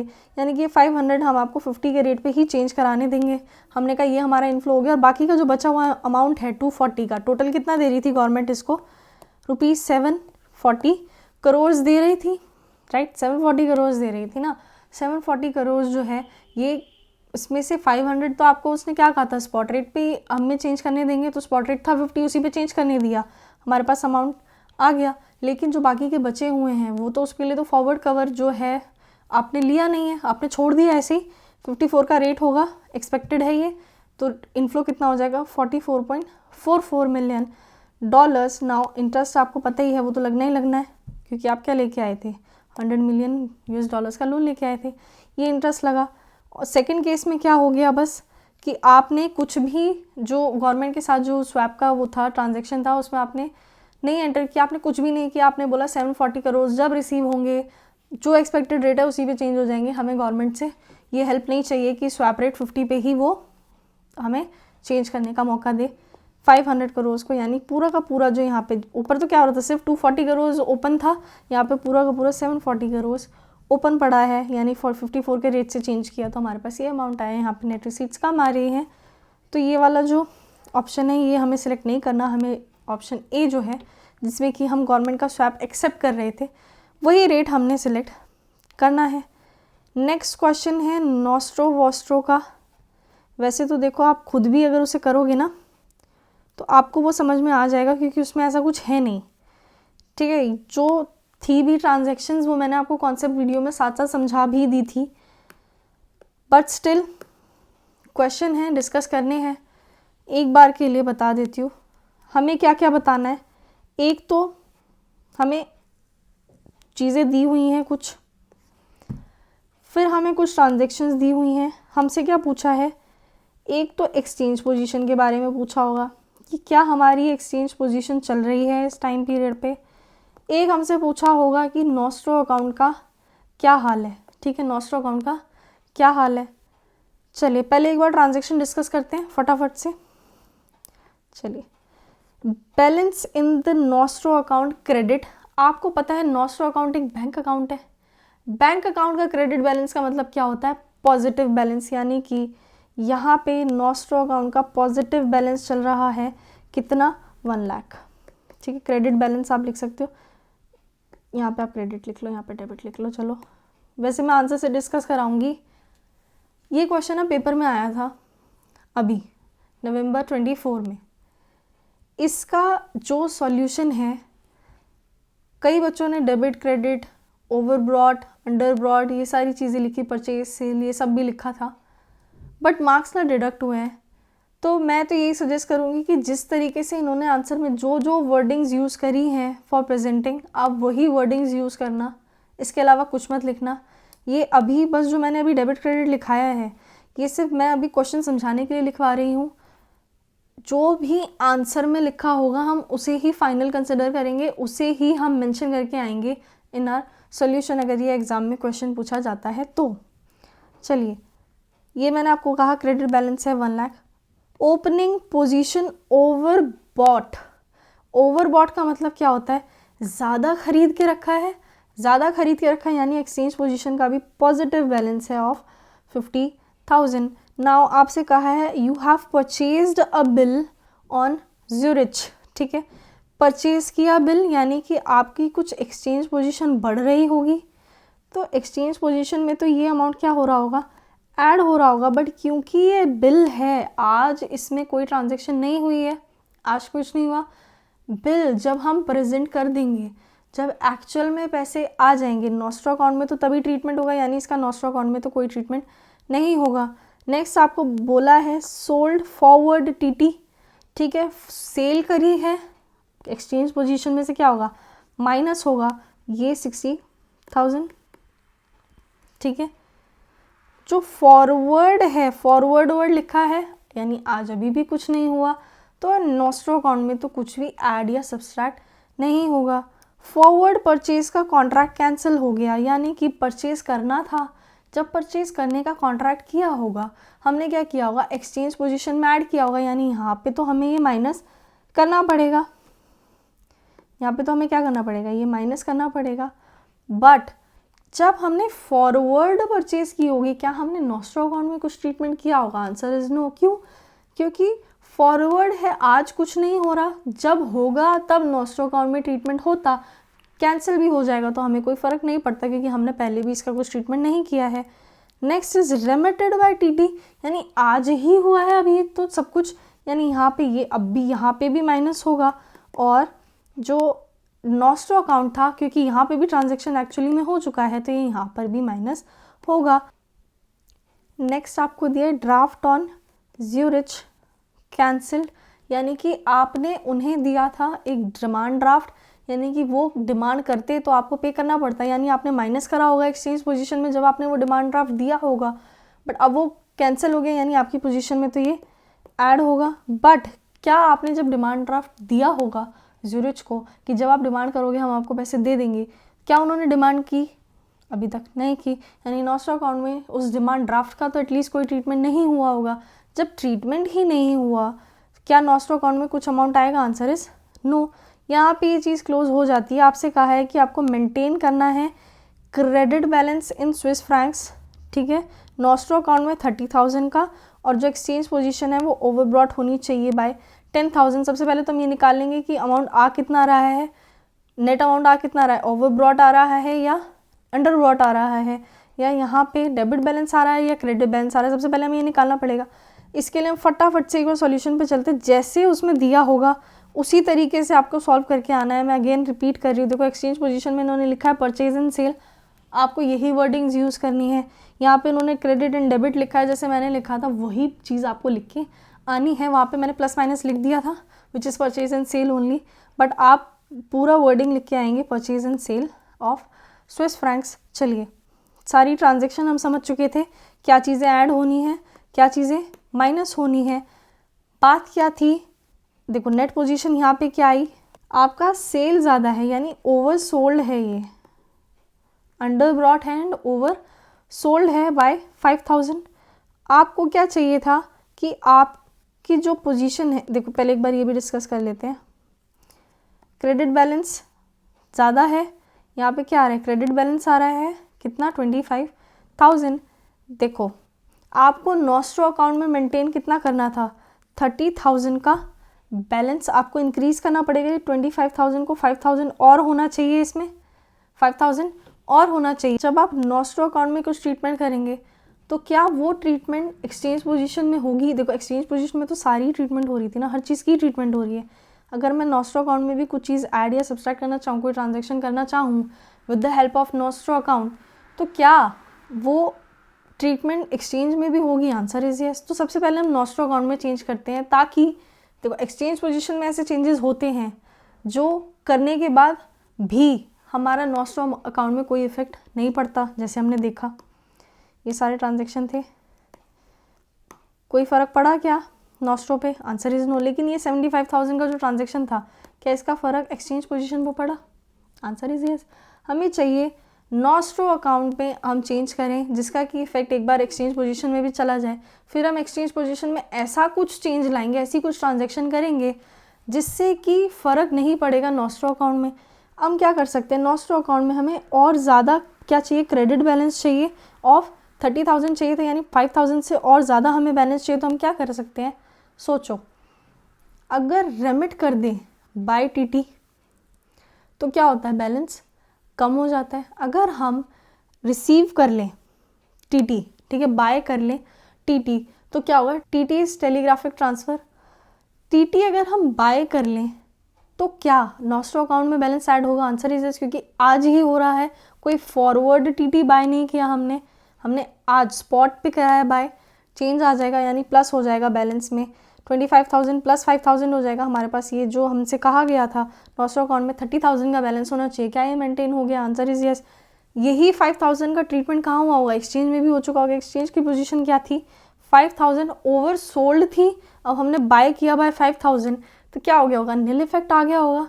हमें क्या चाहिए, पोजीशन होनी चाहिए ओवर ब्रॉट बाय 10,000, यानी हम क्या कर सकते हैं, अभी तो नील पे पहुंच गए ना हम, क्या थी यहाँ पे, आपका ओवर सोल्ड बैलेंस था, आपने परचेज किए टीटी, तो यानी प्लस 5,000 हो गया, ये माइनस 5,000 था, कैंसिल हो गया, कितना हो गया, 0, नील बैलेंस हो गया। अब आपको 10,000 क्या करना है, इसमें ओवर ब्रॉड की पोजीशन मेंटेन करनी थी। ओवर ब्रॉड करने के लिए हम क्या कर सकते हैं, जिसमें कि सिर्फ एक्सचेंज पोजीशन जो है वो चेंज हो, नॉस्ट्रो की जो पोजीशन थी जो हमने अब ले आए हैं हम टू 30,000 स्विस फ्रैंक्स, वो चेंज ना हो, उसके लिए हम क्या करेंगे, फॉरवर्ड जो है बाय फॉरवर्ड कर लेंगे। मतलब क्या करेंगे, ओवर ब्रॉड तो हो गई ना, अगर हम फॉरवर्ड बाय कर लें स्विस फ्रैंक्स को तो क्या हो गया यहाँ पे, आप देखो फॉरवर्ड है, नॉस्ट्रो में कोई चेंज नहीं आएगा, लेकिन एक्सचेंज पोजीशन में तो वो चीज़ ऐड हो जाएगी, यानी कि ये ओवर ब्रॉड का बैलेंस जो है 10,000 एक्सचेंज पोजीशन में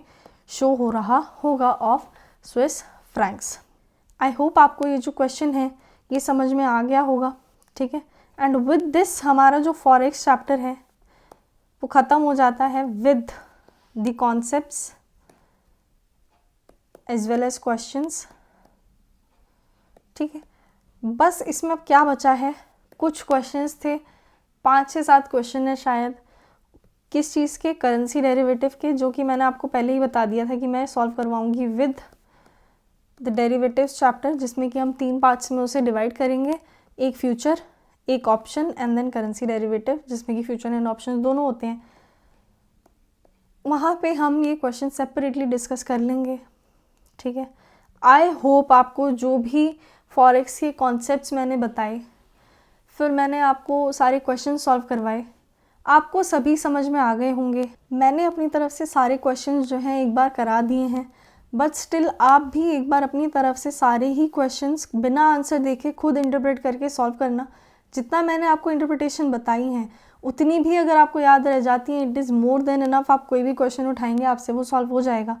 कुछ भी चीज़ नहीं समझ आती है फिर आप मुझसे पूछ लेना, इंस्टाग्राम पे लिंक आपको मिल जाएगा, कमेंट्स में पूछना, कमेंट्स में पूछ लेना, मैं आपको वो रिजॉल्व करवा दूँगी।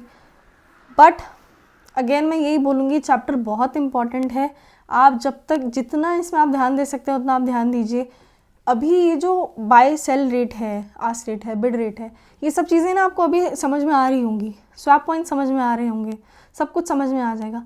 बाद में जब एग्ज़ाम पास आते हैं ना, फिर जब आप क्वेश्चन उठाते हो क्या होता है, अभी भी आप सॉल्व करोगे ना, बुक के क्वेश्चन आपसे सॉल्व हो जाएंगे, यहीं पे आपका भी टेस्ट देने लग जाओ, ठीक है। टेस्ट आप देंगे, आप लिटरली कंफ्यूज जाएंगे कि आपको आस्क रेट सेलेक्ट करना है, बिड रेट सेलेक्ट करना है, कैसे सेलेक्ट करते थे, ये स्वैप पॉइंट का क्या होना है, चीज़ों में कन्फ्यूजन हो जाती है। मैं यही बोलूँगी, जितनी ज़्यादा बार आप क्वेश्चन सॉल्व करेंगे रिपीटेडली, एक बार वीडियो के साथ आपने देख लिए, एक बार आप खुद करना, ठीक है। फिर रैंडमली किसी दिन 1-2 दिन बाद जब आपके ये चीज़ें आपको लगे कि हाँ ठीक है अब थोड़ा थोड़ा याद है, आपको क्या करना है, बुक लो, फॉरेक्स का कोई भी क्वेश्चन का कोई भी पेज खोल दो रैंडमली, जो क्वेश्चन दिखे सामने, पहला जो भी दिख जाए, चाहे वो इजी है डिफ़िकल्ट है, इजी क्वेश्चन भी गलत हो जाते हैं कभी कभी, चाहे वो इजी है चाहे डिफ़िकल्ट है, आप एक बार उसको खुद से सॉल्व करो, टेस्ट का टेस्ट हो जाएगा आपका, ठीक है। और आपको जो है फॉरेक्स चैप्टर भी बिल्कुल पक्के से याद हो जाएगा, सारे क्वेश्चंस जो हैं आपको समझ में आ जाएंगे। आई होप आपको एटलीस्ट फॉर इस चैप्टर में अब इसके बाद कोई डाउट नहीं रहेगा। आई होप आपको जितना भी मैंने समझाया वो चीज़ आपको समझ में आई हो। अगर आपको समझ में आ गई हैं, चैनल को आप सब्सक्राइब कर लेना, वीडियो को लाइक कर देना, कमेंट्स में ज़रूर बताना कैसी लगी वीडियोस और आपको कौन कौन सी वीडियोस चाहिए। जैसे मैंने आपसे स्टार्टिंग में भी एक क्वेश्चन पूछा था फेट ऑफ फॉरवर्ड के लिए, ज़रूर आप बताना मुझे। और कोई भी सजेशन हो वो भी आप दे सकते हैं। नेक्स्ट चैप्टर हम करते हैं शुरू, पोर्टफोलियो या डेरिवेटिव में से कोई चैप्टर हम स्टार्ट करेंगे। तब तक के लिए आप प्रैक्टिस करिए फॉरेक्स के क्वेश्चंस, वीडियोस देख के भी, खुद से भी। वेट करते हैं नेक्स्ट वीडियो का। तब तक के लिए गुड बाय, टेक केयर।